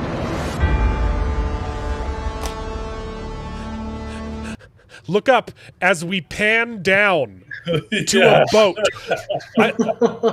It does. Why not put an S on the Eiffel Tower? It's it's behind you in the shot. Hey, look up. We put it on a boat. This was the most bizarre marketing of all time. my goodness. Yeah. What was the point of that? It's like so. I could have sworn there was something really where bad. they put because that would make sense. I could have sworn that I've seen the thing of like underneath the Eiffel Tower in that first layer there was like a thing up in there that was like the Superman symbol. And probably not in Paris, but I think there was something where they did like a drone show that had the Superman S in the sky. I do remember that there was a drone show with an S. Because that's the other thing. Even if both of those things are true, it does make it weird that this video doesn't show those things instead. Yeah. Like even if, this feels like this literally feels like the hello fellow kids, you know, like with it's so tone deaf. It's just Here's another thing I'll say too. This is one of those things I remember when it first came out. The first one of the first teases, the images of Superman like pulling on his boots while the like stuff's going on outside, the interdimensional imp or whatever. In the movie, that was one where I'm like, I mean, I get the fact that he's like, no, they can handle it and all that, but that scene kind of bugged me because I'm like, he was that scene was awful. I hated that scene because it was the rest of the scene, but that setup I didn't like. Just because, again, even if they have it handled, I feel like Superman would still be the kind of person who would help. Sure that he was shooting laser beams into the city too. Yeah. The big kaiju. The more you're involved, the faster this is going to get taken care of, and the fewer, like the smaller amount of damage, the fewer. There are multiple issues though. Don't forget that when the first kaiju attacked, the whole time Superman was trying to save the kaiju, saying, "No, let's study it, let's not kill it," and they kill it anyways. This time he doesn't care. Let's just whatever, kill it, send it back into space. I don't mind helping. But not only that, it was all a joke, and the scene was supposed to be very, very serious. They were a very serious conversation, and in the background they've got Guy Gardner hitting him with a giant baseball bat. That's the kind of tone deafness that James Gunn is just known for now. He's not. He's trying to pretend like he's just a normal guy, but he's so far up Hollywood's butt, he doesn't know what normal is. I agree with you. I think that's kind of where it comes down to for me with the goofiness, because it's not that I wish that it was dark and serious like Man of Steel was. Like I have kind of the same problem with Man of Steel, but on the other side, where I'm like, I get some of the things you're going for, but it just didn't click for me, and the dark and serious just didn't feel right. Whereas this one, it's like I want him to be more light and more happy and more outgoing and more positive and all that, but there was something goofier about it. And it's not that I was against the idea of it being goofy, but there's something about the way that it was goofy that didn't always hit right with me, even if I would laugh at it, you know. I need to watch this. I need to watch this scene again, though. Comparably, Buongiorno, fellow kids. Bonjour, Paris. Look up. That is so bad. That is so bad. Have a plane fly over with a billboard. Have something. Smoke in the sky. I think we can compare it to Megamind, because Megamind is a kids movie. It's supposed to be hilarious, but there are still scenes that are emotional. There are several scenes where it's not funny. There's no jokes being told. It's just an emotional scene. And that is a kid's show doing better than this live action the Lego movie for adults. The Lego movie has one of the most like emotional endings in a stupid, silly kids movie. And it's like, oh wow, wait, this is great. Yeah, and it wasn't ruined by a stupid joke. And again, those things didn't ruin the movie for me. I still overall liked the movie, but I was really conflicted because of that. Like, I like this and I want them to be doing this kind of stuff, but for some reason it just didn't quite hit right for me. You know? I think the best joke, the best joke in the movie, the less I like it. The joke that works the best in the movie is Guy Gardner saying we're all of the cloth, and that was spoiled in the trailers, right? That's the funniest joke. I don't remember that, but that was a good one. I unfortunately liked Guy Gardner. I think because it's him saying like, "Wait, you know who Superman is?" It's like, "Yeah, I'm dating him. I know who he is." And he's like, "Oh, so you know he's Clark Kent?" And he's like, "Why does he trust everybody?" It's because we're of the cloth. It was a good joke. I just don't remember it. I mean, I didn't remember it in the trailers. I didn't know it before. Yeah, the, it was I don't know if spoiled. I wish Um, I wish that joke hadn't been spoiled for me. It would have hit a lot harder in theaters. I liked a lot of the jokes. I will also say a lot of people are loving the dog, and I'm like, I'm a dog person, but that didn't work for me because I don't love a misbehaving dog. Like, I liked that was the one thing I liked about the dog is that the dog wasn't loved by Superman. He found him annoying. That's the one thing I liked about him. Yep. So this is actually a good part of it is Superman didn't really like the dog, but at the same time, like he still cared. Like, which is one of the better parts of that scene with the goofiness in the background with the imp was him talking about like, it was a little over the top where the only reason he's turning himself in is so that he could get to the dog because he might be lonely. But it does speak to that kindness, that care that he has for just somebody being scared and alone. Like I like that. I do like that concept of. I think he is a good Superman. Mm-hmm. Yeah, I don't know. Well, that was definitely my favorite part. Is I liked how he took time to make sure that people, were okay. Like the whole argument that he had for intervening, right at the first was like people were gonna die. Like that was important to him. That he saved people's lives. Like he didn't care about the politics because he was trying to save people's lives. And I think, frankly, that it's those sorts of things that I think James Gunn was trying to allude to as being like, woke. Because I think, frankly, we do forget that sometimes in our discussions of politics and whatnot, it's like, hey, these are people's lives that we're trying to save. We're trying to help. I really like that as a concept. That can be when the life's at risk. I can sympathize with that. Yeah. I think a lot of the times they overinflate the issues. Like I agree. Not to get too political, but in immigration, deporting them is not ending their lives. We're just sending them home. Like it's not a big deal. We're sending them. I get it. It's not as good a country as ours, but you're the ones that are saying our country sucks. So why would you want them here, anyways? I get what you're saying, though. If there is an issue that is involving their life, their actual life, 100%. And I think that the movie wasn't afraid to like kind of show that like it's a quality of his that he cares about this, while also acknowledging the problems of the way that he handled it. In that, like, there are more nuances going on, and for him, not caring about the nuances is important and probably good for him as a being that has XYZ power. But that, like, there's also still other things going on that make that more complicated.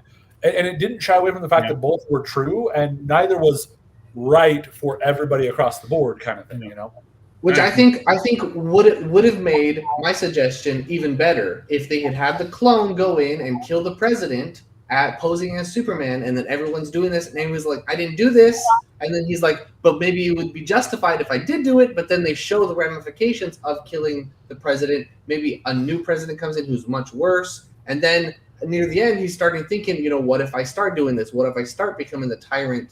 And then he makes the decision not to, and I think that'd be cool. Which also even leans into the idea of what what Alan hates there, with the idea of like, his parents saying that he should be in control, and him being like, oh, now I see the problems if I was in control, that my ideas might not necessarily be perfect in that same way. Yeah. Like that. Yo, guys, I'm gonna get something to eat because it's getting late. So it was nice to see you. I before you go though, from the Christians, like I told you, right? I told you in the message, bro. I got rejected by the Christians. Like it's insane. You got kicked out of your Christian group. That's the Christians, bro. If you go to the Mormon church, they'll never kick you out. Okay. Yeah, I'm going to check. They'll never let you go.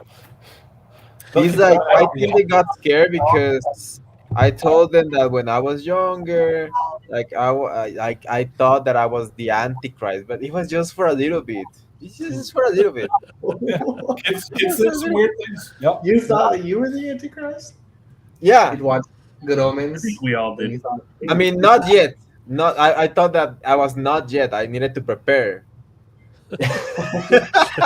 Okay, you got to keep an eye on next. So it was like, that's a good and evil. I mean, Good Omens sort of story is what you're saying now. Yeah, I thought that I was the bad omen. That's what I thought. Oh my god! But no, I'm chill.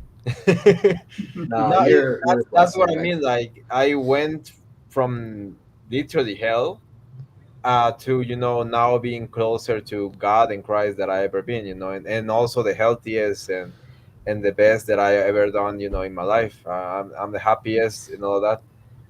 And I was like looking for a church. Literally, I was looking for a church, and I went with the Christians, and they had this group like for young people, but there's a lot of 30 years old.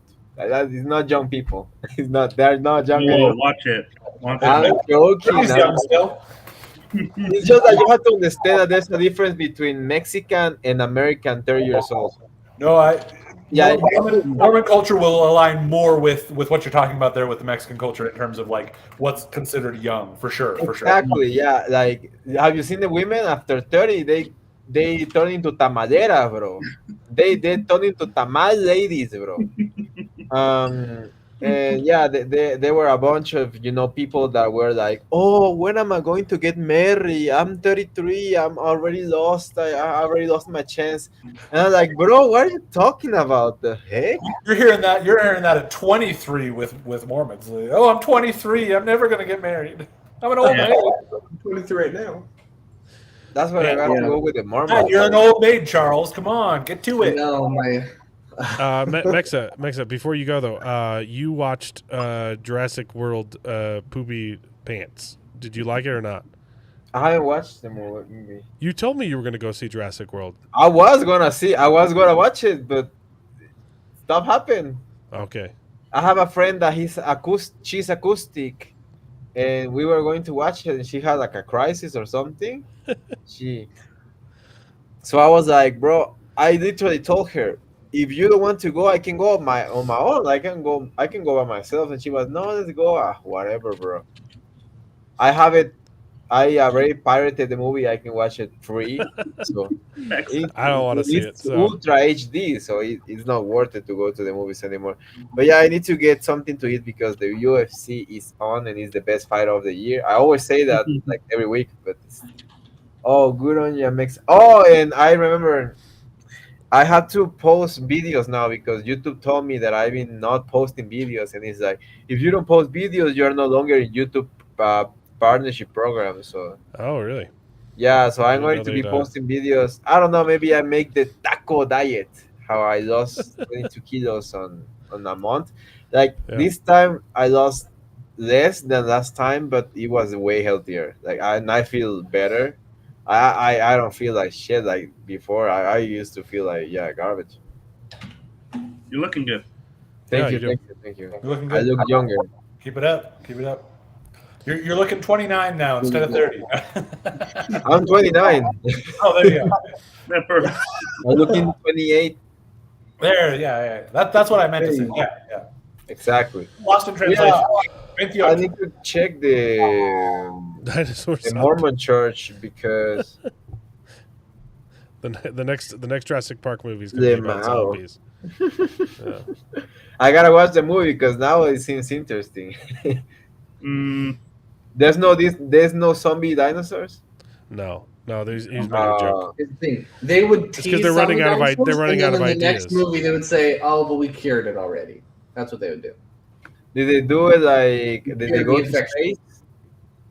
I think he's just making the joke that they're running out of ideas. So the next one would be. They do like Fast and Furious 10, and they go to space.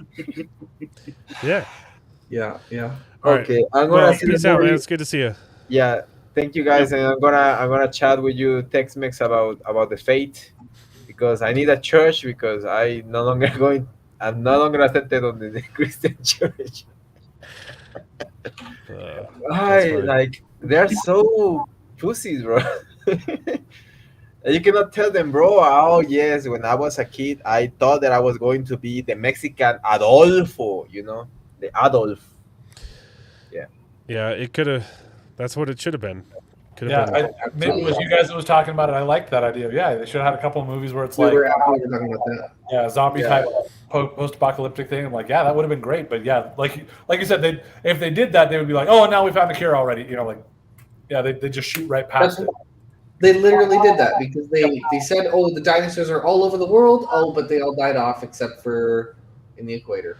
Yeah. Which honestly, if it gets to that point, Okay, see you, man. sure, yeah, CMX, like if it was if it was to get to that point, like but do a couple of movies in between where like the havoc that they're wreaking on, and like I also like the whole idea of, like people are bored of dinosaurs now. I'm like, I mean, I get that the novelty will wear off a little differently. Like, Yeah, but people still go to ride roller coasters. People still go to zoos with like plain old regular. Like, I love going to zoos and seeing the monkeys and the penguins.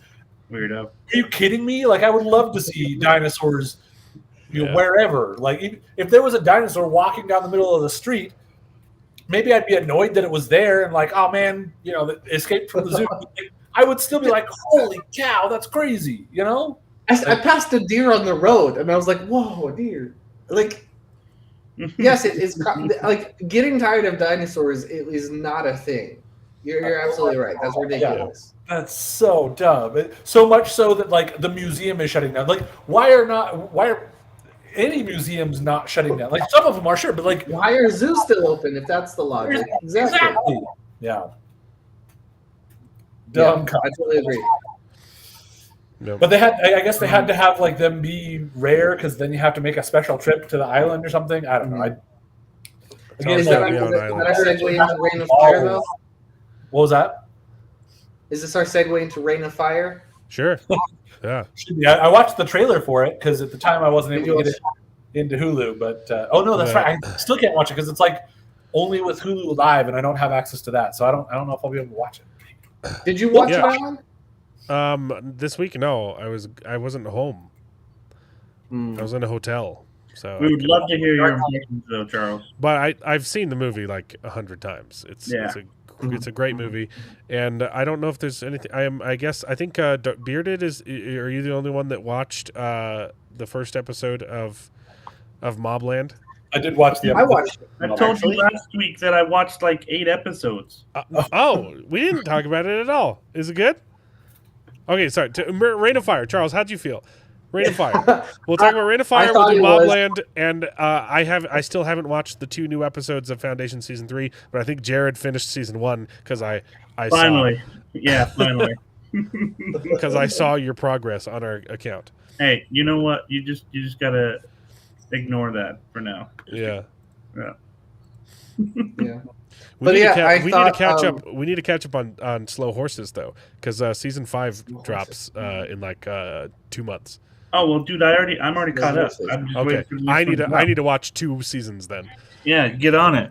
I'm still in season 3. Slow Horses. Dude, it's you're a slow horse. Slow Horses is so freaking good. It's good. It's pretty good. All right, I might check that out. I've got so much on my to catch up list, so I don't know. It's one of the best. Watched a few more episodes of The Bear. It's good. So. Slow Horses is like MI6 suspense thriller global conflict stuff. But it's like spies, betrayals. A dysfunctional team of MI5 agents. It's not action. It's intellectual. It's not actiony. It's very good. I'll check out an episode. We'll see. But Reign of Fire, it was good. Catch up on a lot. Yeah. It was good. I enjoyed it, but I do have a couple notes because it didn't quite scratch the itch I was wanting. Okay. What itch did that movie not scratch for you, bud? Okay. It was a good dragon movie. Okay, it was a good dragon movie. Did you want the dragons to be in space, Charles? No. What itch did this movie not scratch for you? Like an apocalypse movie is the thing. It had a little bit of world building. A little bit of world building. They hinted at a wider world building, and I thought it was really cool. But that's what really world building is. No, I'm saying I just wanted more. That's all I'm saying. I'm thinking that was like a good end to a franchise. It should have been 3 movies. In the beginning. Oh, I agree. It should have been 3 movies. Dragons come. Yeah. Okay. I want more Reign of Fire. Yeah. Yes, I'm saying the first movie should have been the disaster when the dragons come, the world is falling apart. It's a disaster movie where it all just falls apart. The second movie is the apocalypse where they're trying to survive, they're scavenging, and then the third movie was this movie where they fixed they fought back and they. No, I'm they okay won. jumping straight into it. You know, we've seen. I thought it was good. I don't need It more just- prequels. I don't need more prequels. Show me the cool stuff. No, not a prequel. I'm just saying it just. I don't know. It didn't scratch the itch that I had. I wanted like a apocalypse. They're running through a abandoned city, and they had a little bit of that. It just wasn't much. And you know, they have had tanks. one scene where they had one scene where the tank fought against the dragon, and then nothing else. There was one scene where they were diving out of the helicopters and they were fighting the dragon, and they showed, oh, this is how we've done it in the past, but it went wrong this time. And it was one scene. It was really, really cool. I loved it, but it was just that one time. And then after that, they went into the city to fight the dragon. The dragon attacked them, killed everybody, and then they come back again and they just shoot him with a crossbow. And it's like, okay, killed him. And like, I don't Matthew know. McConaughey It could've been so jumps much more. off of a building and with an axe straight at a dragon's head, and you're like, "Oh, this movie didn't scratch my itches." It was really good. It just didn't feel like an apocalypse movie. It felt like a You don't dragon feel movie. like an It was a apocalypse really movie, good Charles. dragon movie.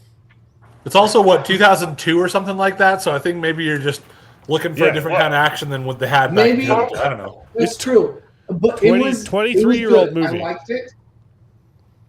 I really liked it. I really I was gonna liked say it. The that characters were movie is good. as old as you are. Come on. Buy yourself a Yeah. buy yourself a back scratcher, Charles, if you want to scratch your itches. But if you want a cool movie with dragons and tanks, watch Rain of Fire. See, the problem is It nostalgia wasn't- here. That's the there thing. wasn't enough tank versus dragon. There wasn't enough of that. It was just one scene, and the rest of it was just a dragon movie. Because they had no money, Charles. That's what I'm saying. See, They made this movie with $50 million. The problem I'm with not this saying movie it's a is bad movie. nostalgia. It's That's just his enemy. not what The I enemy was of this movie. hoping Oh, it you're right. was, okay? Nostalgia is the enemy. I'm sorry that I liked this good movie. It was good. It was good. The effects. Honestly, I they're love not the best, the but they hold up. American Godzilla movie. It is a good film. It's That not is a a good good Godzilla movie, but it's fun. I haven't also seen haven't seen I also haven't seen it since I was a kid, so it might not hold up as much as it does in my head. I haven't seen most of them though. I did see -1. And I still enjoyed it. Godzilla -1 I was did phenomenal. watch the American Godzilla recently, and it was still good. It's still but good, man. I didn't That- like Rain The of Fire Russian like guy you is the did, best so- part of the movie. The Russian guy's great. Oh yeah, French. French, yes. French. Anyways, it just okay. A couple of specific complaints. The romance was very soft. There was no reason for them to You're kind of. soft. Dude, you gotta. I love romance, but I love a good romance. It was just forced. There was That's nothing how it there. was back then in the '90s. It was just a pretty girl about the same age as the main character, and they were both attractive and the same age. And like, Right. Yep. The movie's about dragons, not about romance, Yes. Charles. I agree. It's a situationship. I don't hate Rain of Fire. It's a good movie. It is a good dragon movie with a really good scene of military versus dragon. But it didn't feel like a dragon apocalypse movie. That's all I'm saying. Because I was promised dragon apocalypse. I got one scene of tank versus dragon, and and some really good characters and a really good movie.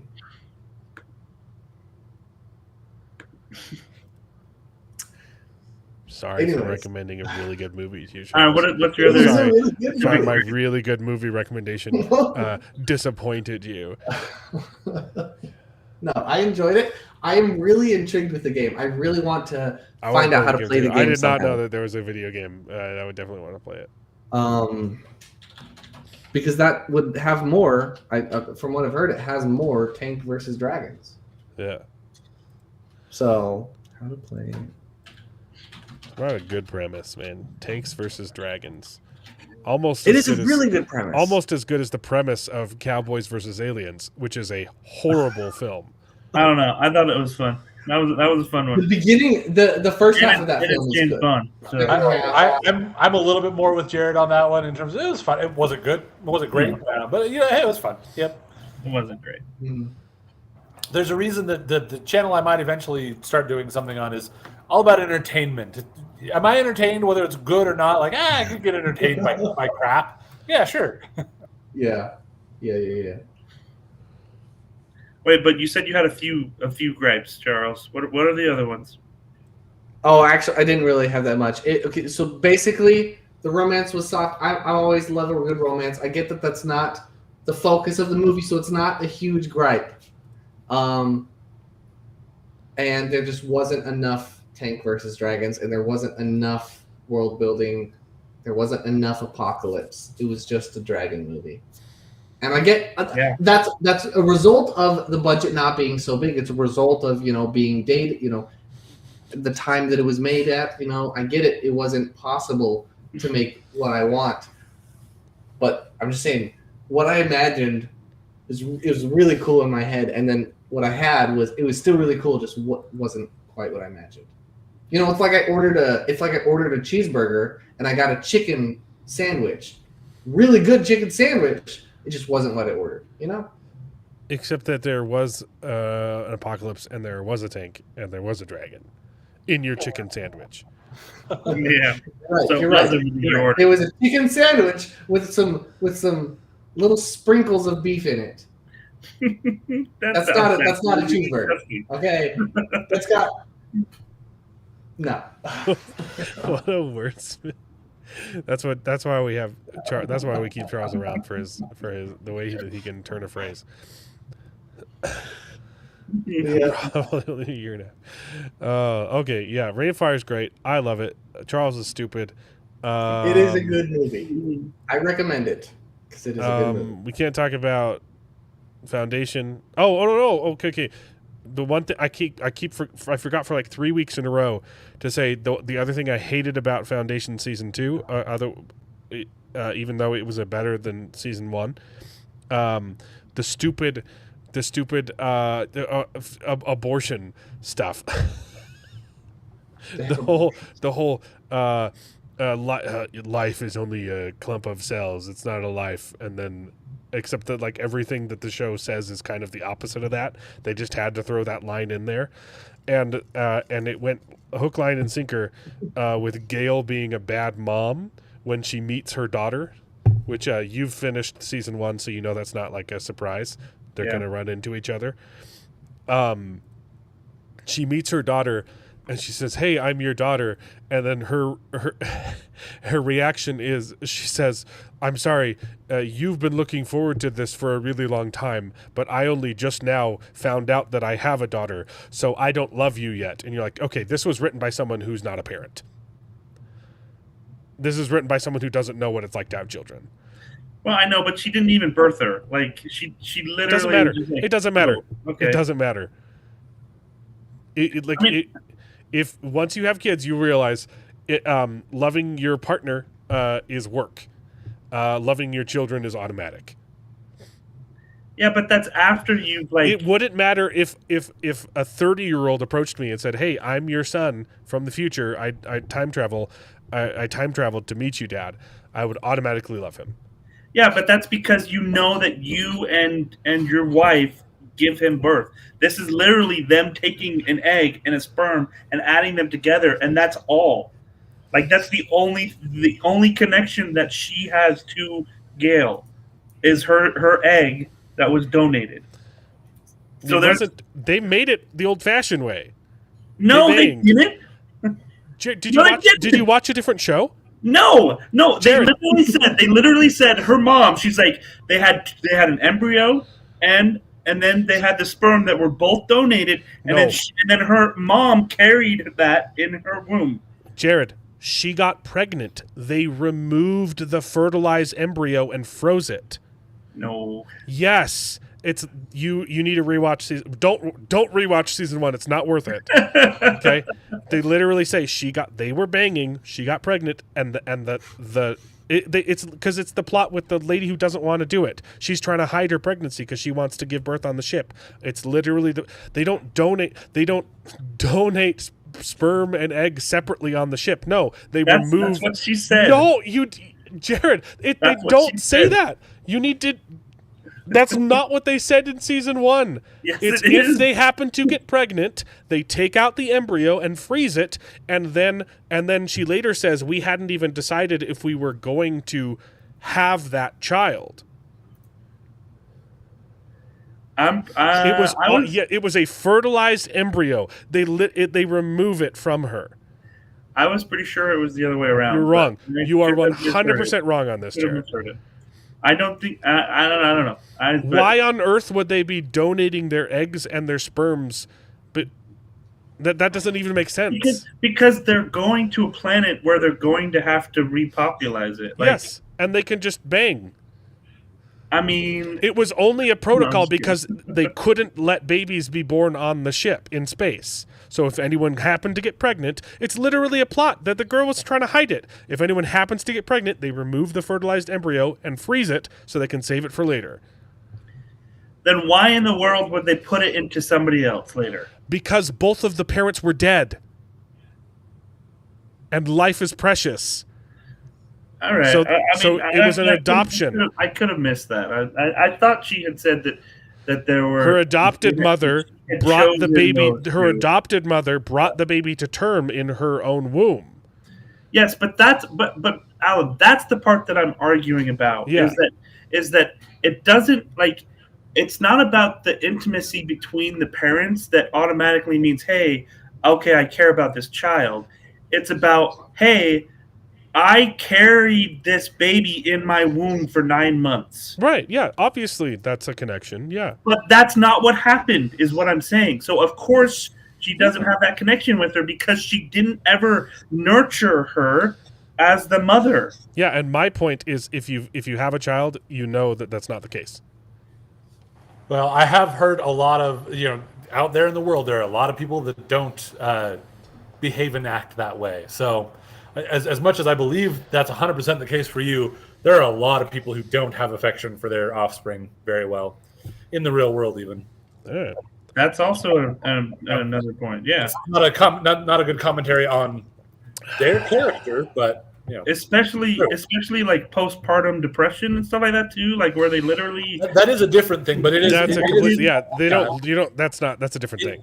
That would be a momentary time where you might not be even postpartum depression doesn't mean you lose affection for your child. That's not what postpartum depression is. I mean, it definitely creates a disconnect between you and the caring of the child. Yeah, it's because you physically have depression. It's not because you hate your child.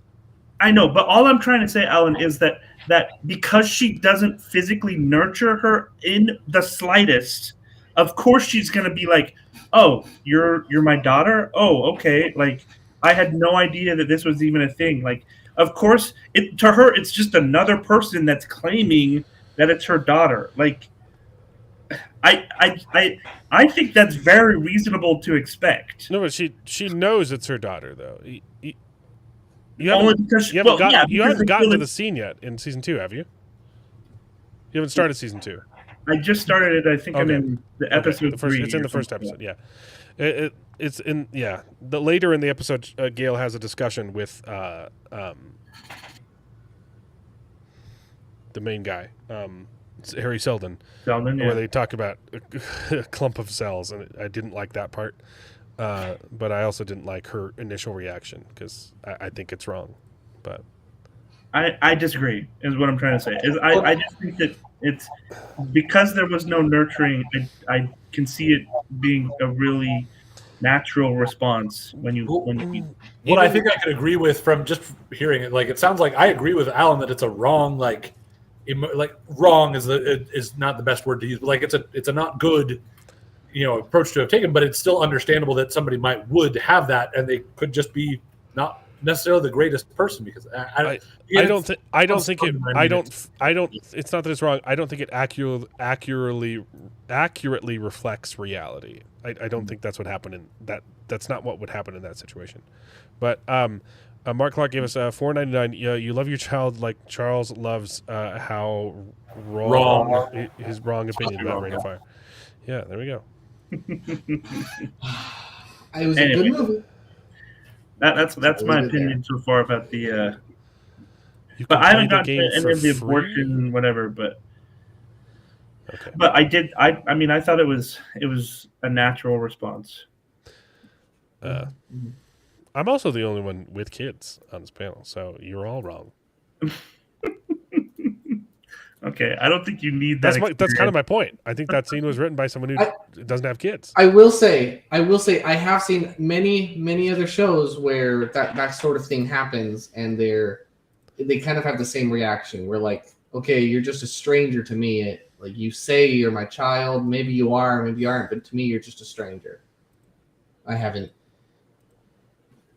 and I feel like some people that wouldn't be so natural. Especially people who don't want to have kids, and then later in life realize they do want to have kids. Yeah. And I think one of the reasons you love your children is because they're children. Seen it done you meet your child when they're adult. I've seen it done the other way plenty of times in media, and it's much better. But fair enough, that's true.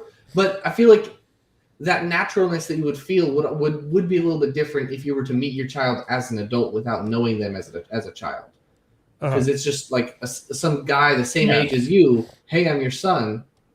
Cool. Yeah, I mean, and then there's the fact that technically she's older than her, right? So there's like all these things where I'm like, I think that would be totally fine. I didn't like it, but we'll see. Totally fair, but Mobland, episode 1. Jared, don't spoil anything for us. He's already finished the whole season. Yeah, you watched it too, Charles? 8 or 9 or something like that. I did. I watched it earlier. I thought it was a great pilot. I thought it was a very good setup. All the acting is good. There's so many like huge names in this. It's very impressive. That was the other thing I was going to say. And yet the whole time I was watching it, I was just like, I just want The Gentleman season 2, guys. I really liked it. But I want The Gentleman so bad. I think. Speaking of Gentlemen, I did like how every single one of the moms were just so pleasant. Like they were all kind and gentlemanly. The moms? I thought it was really interesting. Moms. All of the gangsters. They were so pleasant, like, oh, good day, have a good one, governor. And then he shoots him. I thought it was funny. Anyways. It was a good setup. Good premise. Yeah. I'm intrigued to see where it goes, what it's setting up in there, because it's just interesting. Like, oh hey, this is this group of mobsters going on. So, well, so here because he started in the middle of the season of the show, didn't watch the movie and just started in the middle of the season. You can't watch The Gentleman. So this is my impression, I think, and so like, just with this show, and frankly with Gentleman season 2, well, with The Gentleman as well, is like, I think Guy Ritchie does an amazing job. He does a really good job. I do like his style of storytelling and such. But my issue with this particular show, well, these kind of shows, is that it glorifies mobster life. Yeah. Right? Like, so it glorifies that these sorts of lives are a good thing. And every time I'm just like, they're extremely violent. They're always talking about, like drugs and sex and stuff like that. Breaking the law. Yeah, and then breaking the law and getting away with it. Right, like using your influence to break the law, get away with it, and be fine with that. And so, like, like I said, the directing and all of that, it's good, and the storytelling's okay. But I mean, it's good as well. But that's my concern with these things. Is like, why are we promoting these types of TV shows? Like, these are not things that we should be promoting or even really accepting, right? Like these are things that we should be trying to crack down on and be like, like not loving our kids. I think that. Okay. Well, I think that's a good point, though. It's hard to say for sure exactly, like, hard to argue against that point while still being very entertained by it. So, yeah. Like that's the thing. It is kind of entertaining, but every time too that like they like blow someone's kneecaps off, I'm like, oh, that was violent. I'm like, oh shoot, like. So it's stuff like that where I'm like, why are we promoting this? Like, why are we okay with this? And I think back to like my time in like high school or whatever, and there was the whole like ninjas versus pirates and Pirates in the Caribbean being a big. It's like pirates are like these big, things that we're doing lots of fun movies with fun, but pirates were kind of messed up. I mean, there's a little bit more nuance in there sometimes, but like overall, they were violent, terrible people, and we're selling this fun kids show people. Yeah. That's true, Jared. But the difference is that mobsters are real things right now. Pirates, although technically there are pirates, but it is a little they're not pirates who about. sail the seven seas. It's not the same thing. So we had a pirate on this very show because there's no.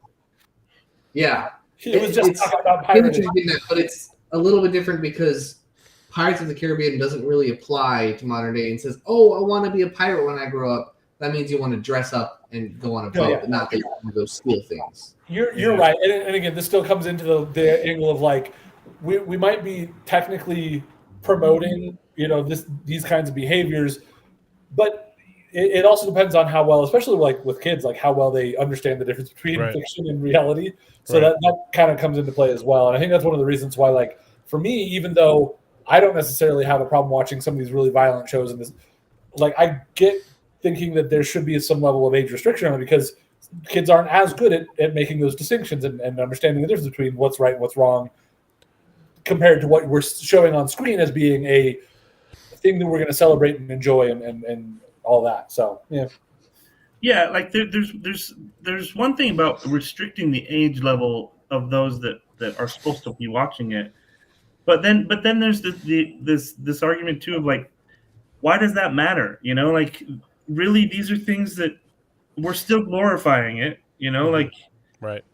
Well, and I think that there's a lot of like even adults that can end up absorbing the wrong messages from it. But I do think that as adults, being able to recognize and understand the difference between this is not something that I actually will celebrate in my own life, but I can watch the storyline that's being played out with this. And I'll just add to that real quick though, that I think like this perpetuates the issue though, that like in places where this is a big issue, people are just going to be less resistant to joining it. They're going to be like, oh yeah, I'll be a mob. Yeah, I'll be part of the mob family or whatever. Because like it's cool and I'll get lots of money or whatever because that's their situation. And then they see these shows and they're like, oh yeah, it's okay. Like, I'll get away with whatever because we got ties in the law and right. Like I said, I don't disagree with you, but I can't say that I don't enjoy watching these shows and just. I think we did see a real world example where something similar happened. If you guys remember, I can't remember his name exactly. I think it's Luigi, the assassin who killed the billionaire, the CEO. Luigi Moroni, yeah. Whole internet just went insane in support of this guy, this vigilante. Yeah. Vigilante who came out and he killed this corrupt CEO. And right. I think that's. I don't think that's a fair comparison though. I don't think that's a fair comparison because it's pretty clear that Luigi Moroni, he wasn't. It's not that he watched an episode of The Gentleman and then decided to do that. It's that that Luigi Moroni was indoctrinated with Marxist ideologies that led him to making that horrible decision. And I agree. Think but that's not the comparison I'm making. Okay. That the internet was celebrating it. Yeah, okay, that's fair. Yeah. The supporters had watched shows about vigilantes. They watched Deadpool and they thought, "Oh, this guy is fighting against the evil, corrupt CEO." No, and I push back against that too. This is the age-old argument that do video games cause violence, right? Uh-huh. And I think there's a clear distinction between being able to fantasize, not fantasize, but tell a story about violence and also acknowledge that not a good thing. I think we can be we're mature enough to know the difference. Like there's a big difference between a show like this and a show like Breaking Bad, right? Breaking Bad is a morality play. It's ultra realistic. It's and it makes you it's on purpose. Like, it makes you like the characters, and then it shows you, hey, they're making bad choices, and it ruins their lives. And that's what I appreciate about Breaking Bad. Where a show like this is, it's like a fictional, cartoonish version of what it would be like to be a gangster, right? If you're in an actual gang, it's going to be like The Wire, not like The Gentleman. See, does that make sense? But I'll just argue, how do we know that this is really a cartoonish representation of that? Because we don't know that this isn't based off of how things are really run and how things are really, played out in these sorts of situations.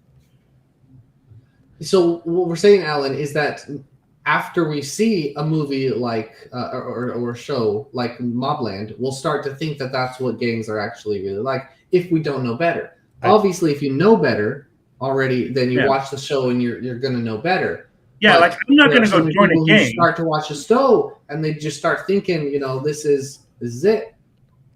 I think that the comparison to whether or not video games cause violence is a little bit unfair, because I think video games are better than shows and movies. I've had this opinion for a long time. In many aspects, they're completely incomparable. And I don't know how to explain it yet, but I just feel like they're not quite comparable. Well, one thing that I think is a difference because they're better. I don't understand.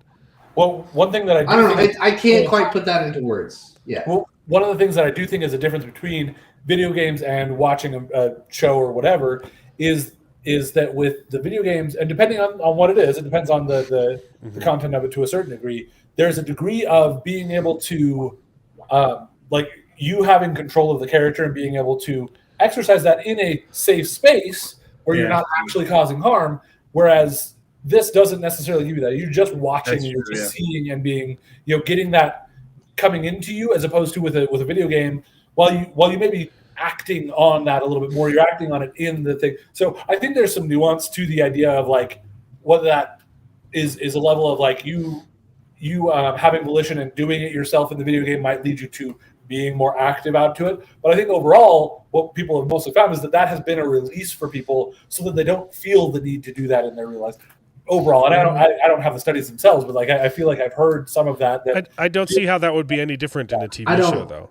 Because you have less volition. I think because yourself, you're just seeing a TV show. You kind of just let it happen, whereas a video game, you're actively working. I don't know. It just doesn't feel the same for me. Look, I'm sure that's relevant on an individual level, but not on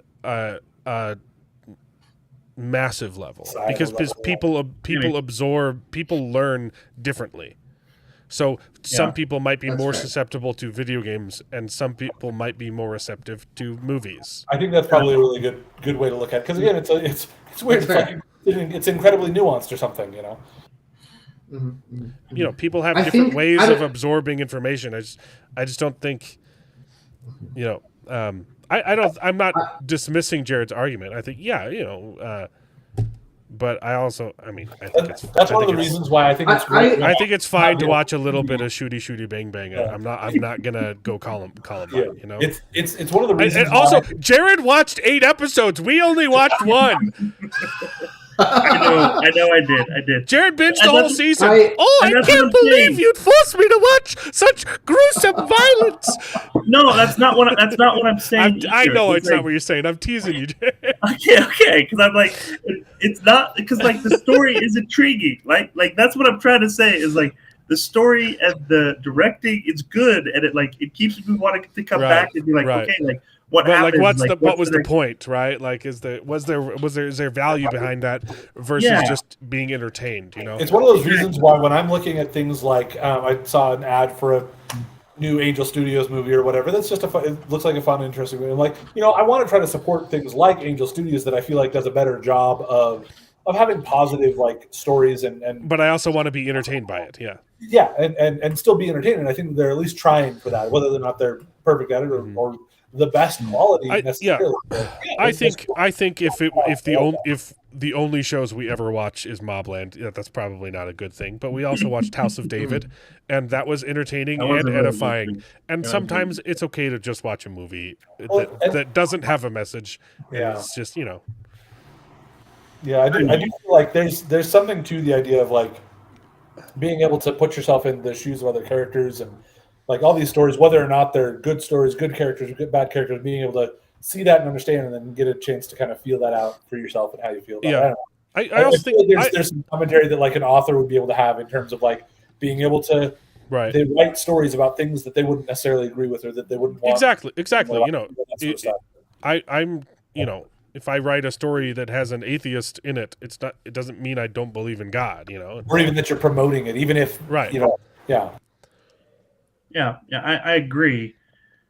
But I guess part of it too. I hear you. It's so realistic, right? Like I could easily see this being how it works in London, or like in England, right? Like I could easily see this being based on a true story. Well, we've only watched one episode. Maybe it gets worse. Well, I'm not saying it gets better or worse, but I'm just saying that these types of stories. And same with the gentleman. Like literally, they're killing people in their house, right? And then they're they killed a Nazi in his house. Okay. Yeah, but it's like, and then just because they're rich, nothing ever happens to them, right? Like these gentlemen literally. I mean, they got close, and that was part of the story that was. So that's the moral we need to take: is that we need to get rich enough so that there are no consequences. Yeah, but how likely is that? So I get what you're saying, Jared, because in the first episode, what the rich kid's son goes and stabs some random kid, and Eddie, goes in to fix the situation.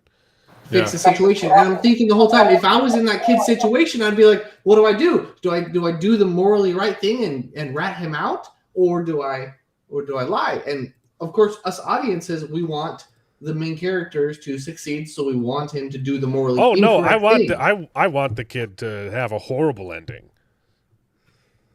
He's a douchebag. Oh, the kid. Oh, that's fair. I was thinking. I don't know. I feel like.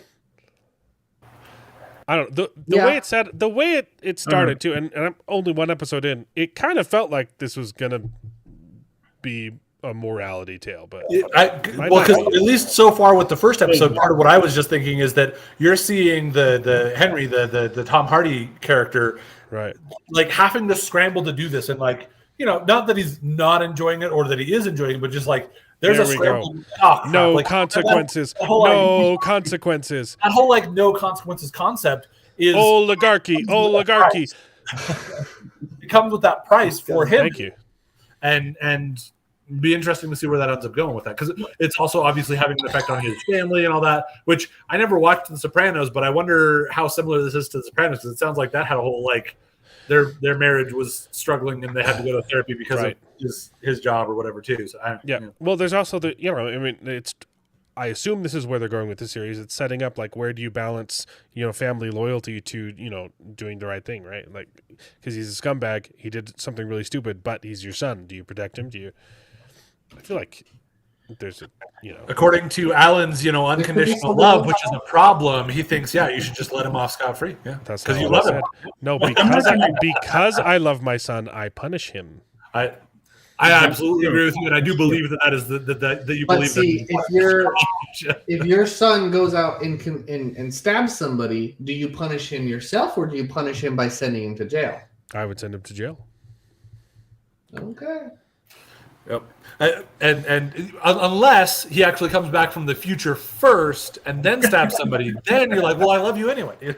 Well, if he's coming back from the future, he's not going to come back to stab someone who didn't need to be stabbed. Maybe. I would assume that was a baby Hitler too. Maybe.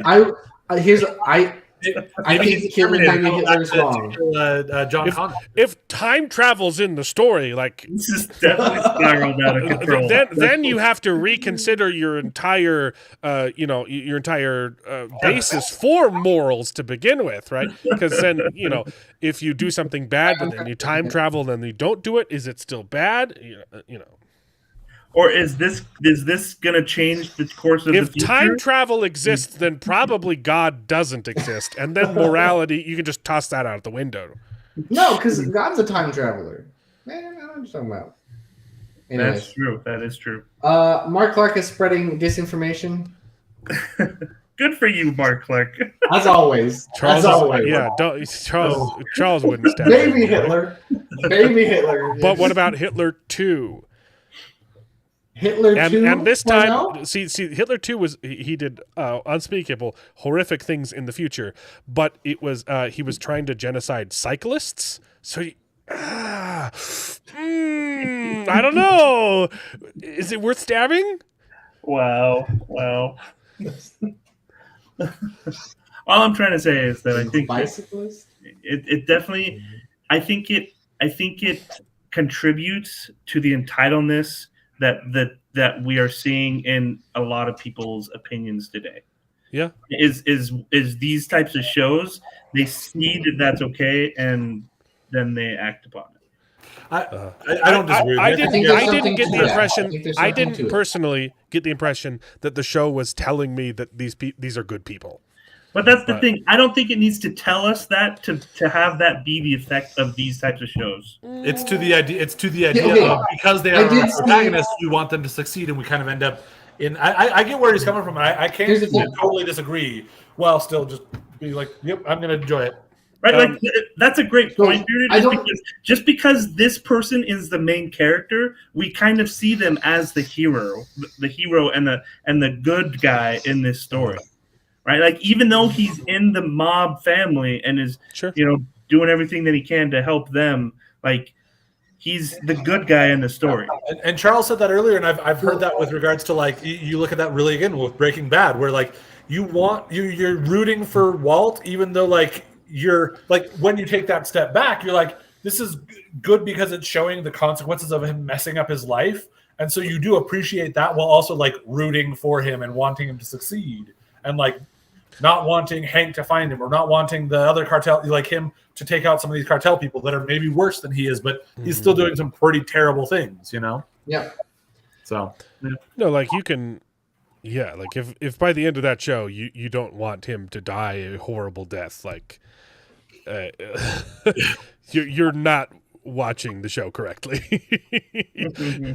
Well, and that's one of the things that I loved about the show was how well they handled the idea of like even him kind of accepting like I've done a lot of terrible things and I kind of need to die, but let me go out fixing a few of those wrongs, which I really liked the way that ended. Yeah, it's a really good ending.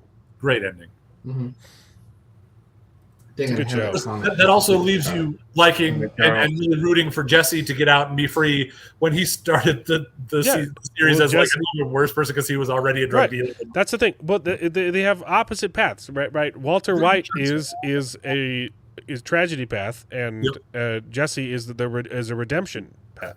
He's done horrible things, but he's trying to do good. Okay, Walter White has done great things, but he's trying to do bad. Mm-hmm.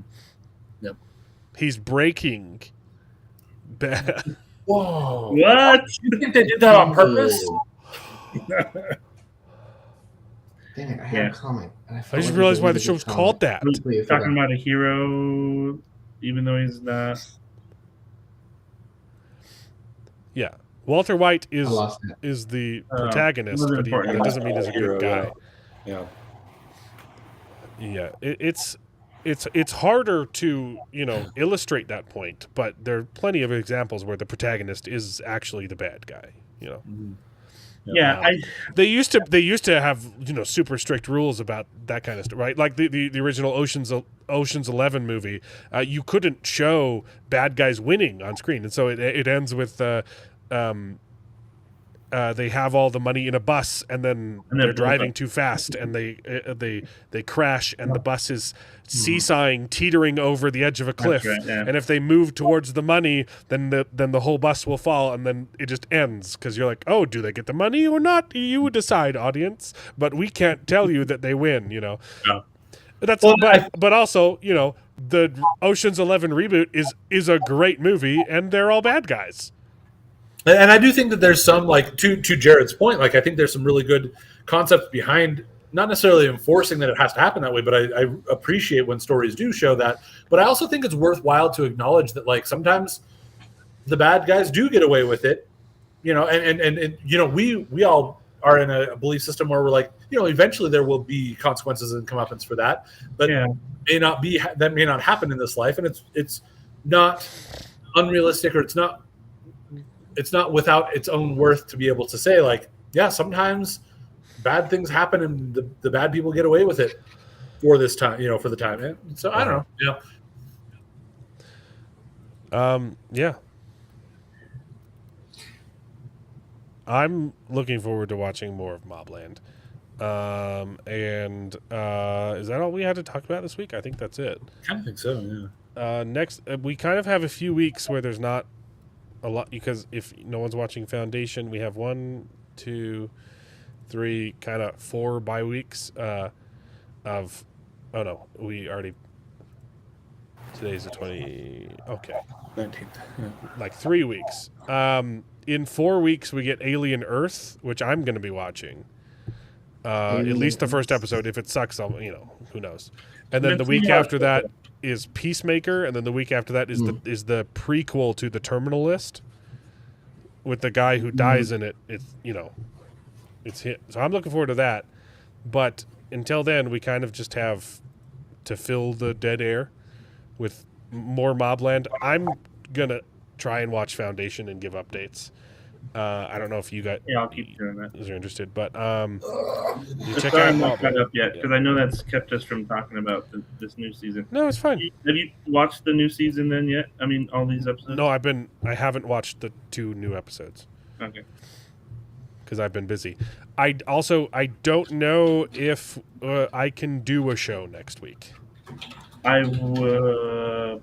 Which the next Saturday. This will be Fantastic Four. I definitely won't be able to watch Fantastic Four this week. I'll try and watch it on the Tuesday cheap day for two Saturdays from now, so I could talk about it. Happy Gilmore 2 releases on Netflix this week. I actually saw a trailer and I was laughing at the last trailer I watched. I was like, Adam Sandler might have made a funny movie for the first time in like 30 years. That's not supposed to happen. So, yeah, I will let you guys know as soon as I know if I can do a show next Saturday, but I can definitely do a show 2 Saturdays from now. I shouldn't have any more problems for the rest of the summer. It's been an extremely hectic, super just filled with things I have to do for kids and family stuff and I've been in and out of town more often than, it's the busiest summer I've ever had. So I don't know. Yeah, more Mobland next week if we do a show next week, and if we don't, you thinking what? Are you thinking you'll just watch one episode, or do you want to try to get through the rest of the season? I'm probably gonna end up watching more than one, but I mean, I'll try to watch a little bit more. It's a couple months. What do you old. mean? We're late. We are late to the party on Mobland. Yeah. I've got to finish the season. I'm like 2 or 3 episodes away. Yeah, I got to finish glorifying this violence, guys. Right. I was going to say, is it only 8? Oh, I was thinking it was only 8. So I'm like, what do you mean you finished it already? No. I think I've got like 2 or 3 left. I don't have Netflix though, so I'd have to resubscribe, and maybe I don't even watch Happy Gilmore 2 until my wife makes me resubscribe for Stranger Things. Well, and then there's The Gentleman. Season 2 is supposed to come out in 2026. So I mean, not yet. So you don't need to necessarily get into it right away. But yeah. Alien Earth. Yeah, I don't know if this TV show is based on that or not, but I like most of the Alien movies. Probably in the next couple of weeks, I'll finally finish Wind and Truth. So we can always toss in some of that. We can rant for a long time about that. Are you enjoying the ride or? So far, yeah. Honestly, Okay. it's been interesting so far. Yeah. All right. If you like I the think first maybe like third, you 9. might like the rest of the book. I think I'm on book 4 of Murderbot. I think I'm You nearly could use finished. you could use the money I gave you for Jared's haircut. Yeah. No, Yeah. man. We met. When it gets this long, it's actually kind of expensive to cut, guys. We met the night's stream goal, which the goal was I will clone some dinos using DNA pulled from mosquitoes trapped in amber to make a dino zoo. I think I grossly underestimated how much funding I would need for this goal, but I will try my best to find a mosquito trapped in amber. False advertisement. And if I can get that first step accomplished, I will do my best to find a scientist willing to be paid. I think it's $13. 7. That's how much you made? 8, 9, 10, 11. I was just doing that. $13 to clone a dinosaur. Hey, I will give Jurassic Park this, though. By the time they finish all of these ridiculous movies, they will know all of the ridiculous scenarios that could happen if we do this, so that when we do this, we can avoid all of them. We can avoid all those problems. You say that like there's different scenarios in each movie. Have you right? Like, right, you're right. Yes, what are you talking about, Jared? It's the same movie. Copy and pasted. By the time I actually clone a dinosaur, people are going to be bored of dinosaurs. Are going to be yesterday's news. They're going to be bored with dinosaurs. I won't recoup my investment. News. Yeah. So, one more question on Spider-Man and we'll end the show. Superman, Bearded, are you excited to see where the DCU goes from here, or did Superman bum you out too much?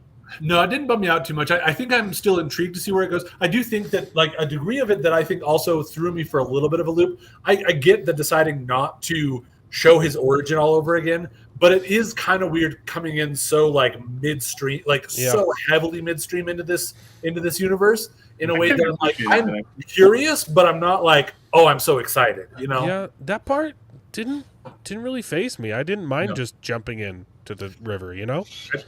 Again, I know a lot of people. I know it did bother a lot of people, but I was like, I'm okay with it. I know how to swim. I'm fine. It wasn't something that threw me off so completely. It's just a bunch of these. It's kind of like that death by 1,000 cuts kind of thing. Except it didn't. It's just like I got a bunch of paper cuts. I'm not dead. It's not killing me. It's not going to make me not want to watch them. But there's a bunch of little Back things. to Superman. Okay, we're done with the discussion. We're just trying to figure out what we're going to talk about on the show for the rest of the year. I think one of the issues with being dropped in where the universe is already so complex is power scaling. That's Superman, usually the issue with all this. Is it's just power scaling. Power scaling is always off. The technology, like this is the first movie of the DCU, and we already are cloning the strongest superhero on Earth. Like that is that's crazy. It's gonna be interesting to see where they go. It might, I don't know. It might be a train wreck. It might be cool. I think Clark calling you out though. Oh, sure, you don't mind jumping in on the Superman, but I started a series in book 5. And right, except that this one says number 1. This says Superman. If it said Superman issue 5, I'd have a problem with starting with it. Okay, like Star Wars Episode 4. Wait. It wasn't called episode 4 when it aired. Okay, that was a retrofit. Thank you very much. And I will say that I think that one did a better job because I think that's a good example of like it had the crawl just like this had the opening text saying like here's the world we're living in, but then it still felt like we were being introduced to characters who were coming into the story, whereas this one was like, there was a difference there. And again, it's not something that's totally throwing me off completely where I don't like the movie anymore, but I'm like, that felt a little odd. Yeah. You know. I will say, Charles mentioning power scaling reminded me of another issue. It's that at no point in the story were any of the heroes ever scared. Like even with the whole like, oh, you know, we couldn't possibly resolve this Russia-Ukraine conflict. I disagree. And Guy Gardner just shows up and waves his hands and it's over in 2 seconds. You know, No, little fingers.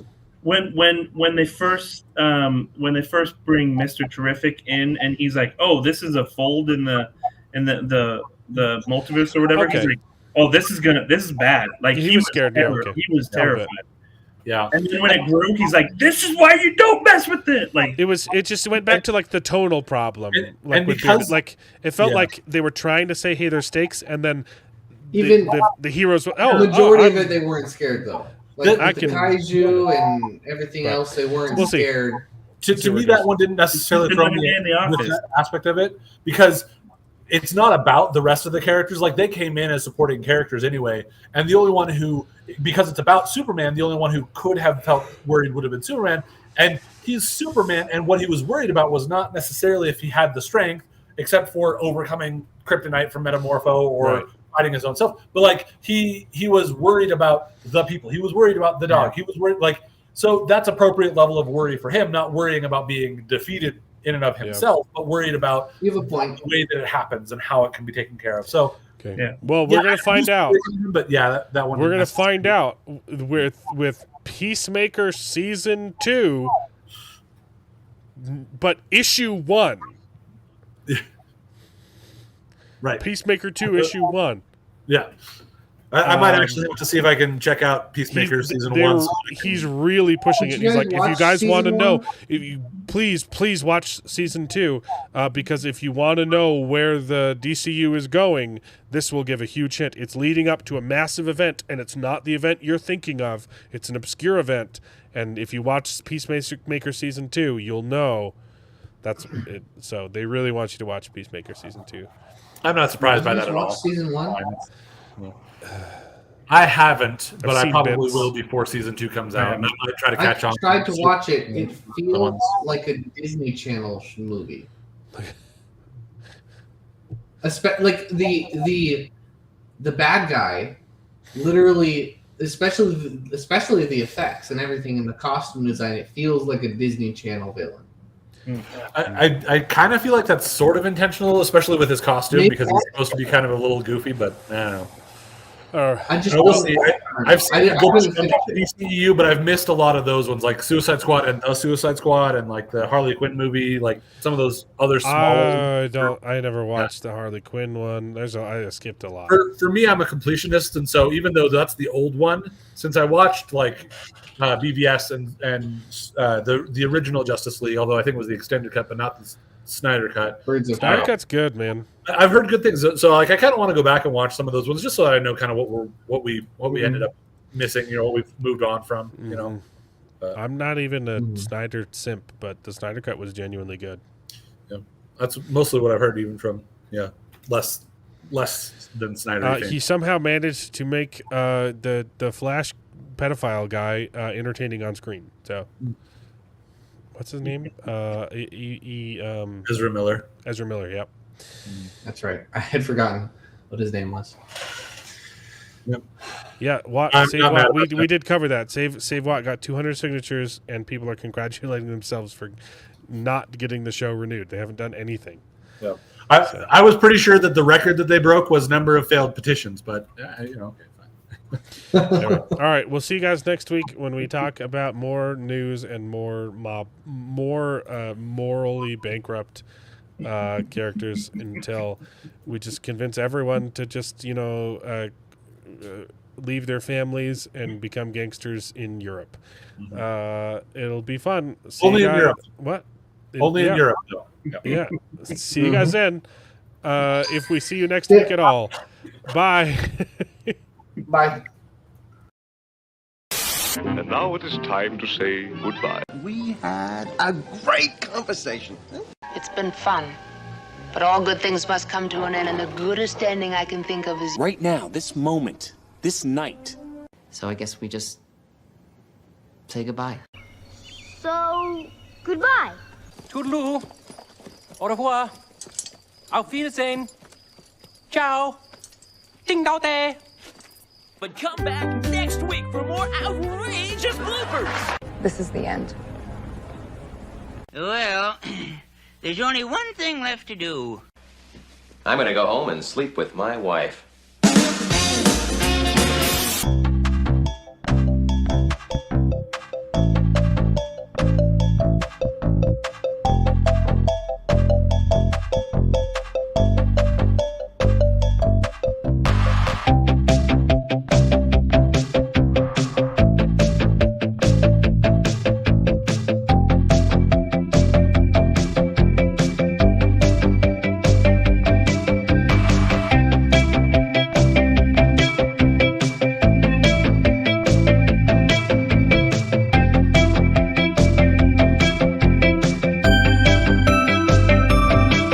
Well, I hope you enjoyed the video. If it's true, please take a minute to subscribe to the channel, and you can join us along for the ride. And if you pay me, I'll try to be more entertaining. So please consider joining Patreon and getting your name in the credits with pride.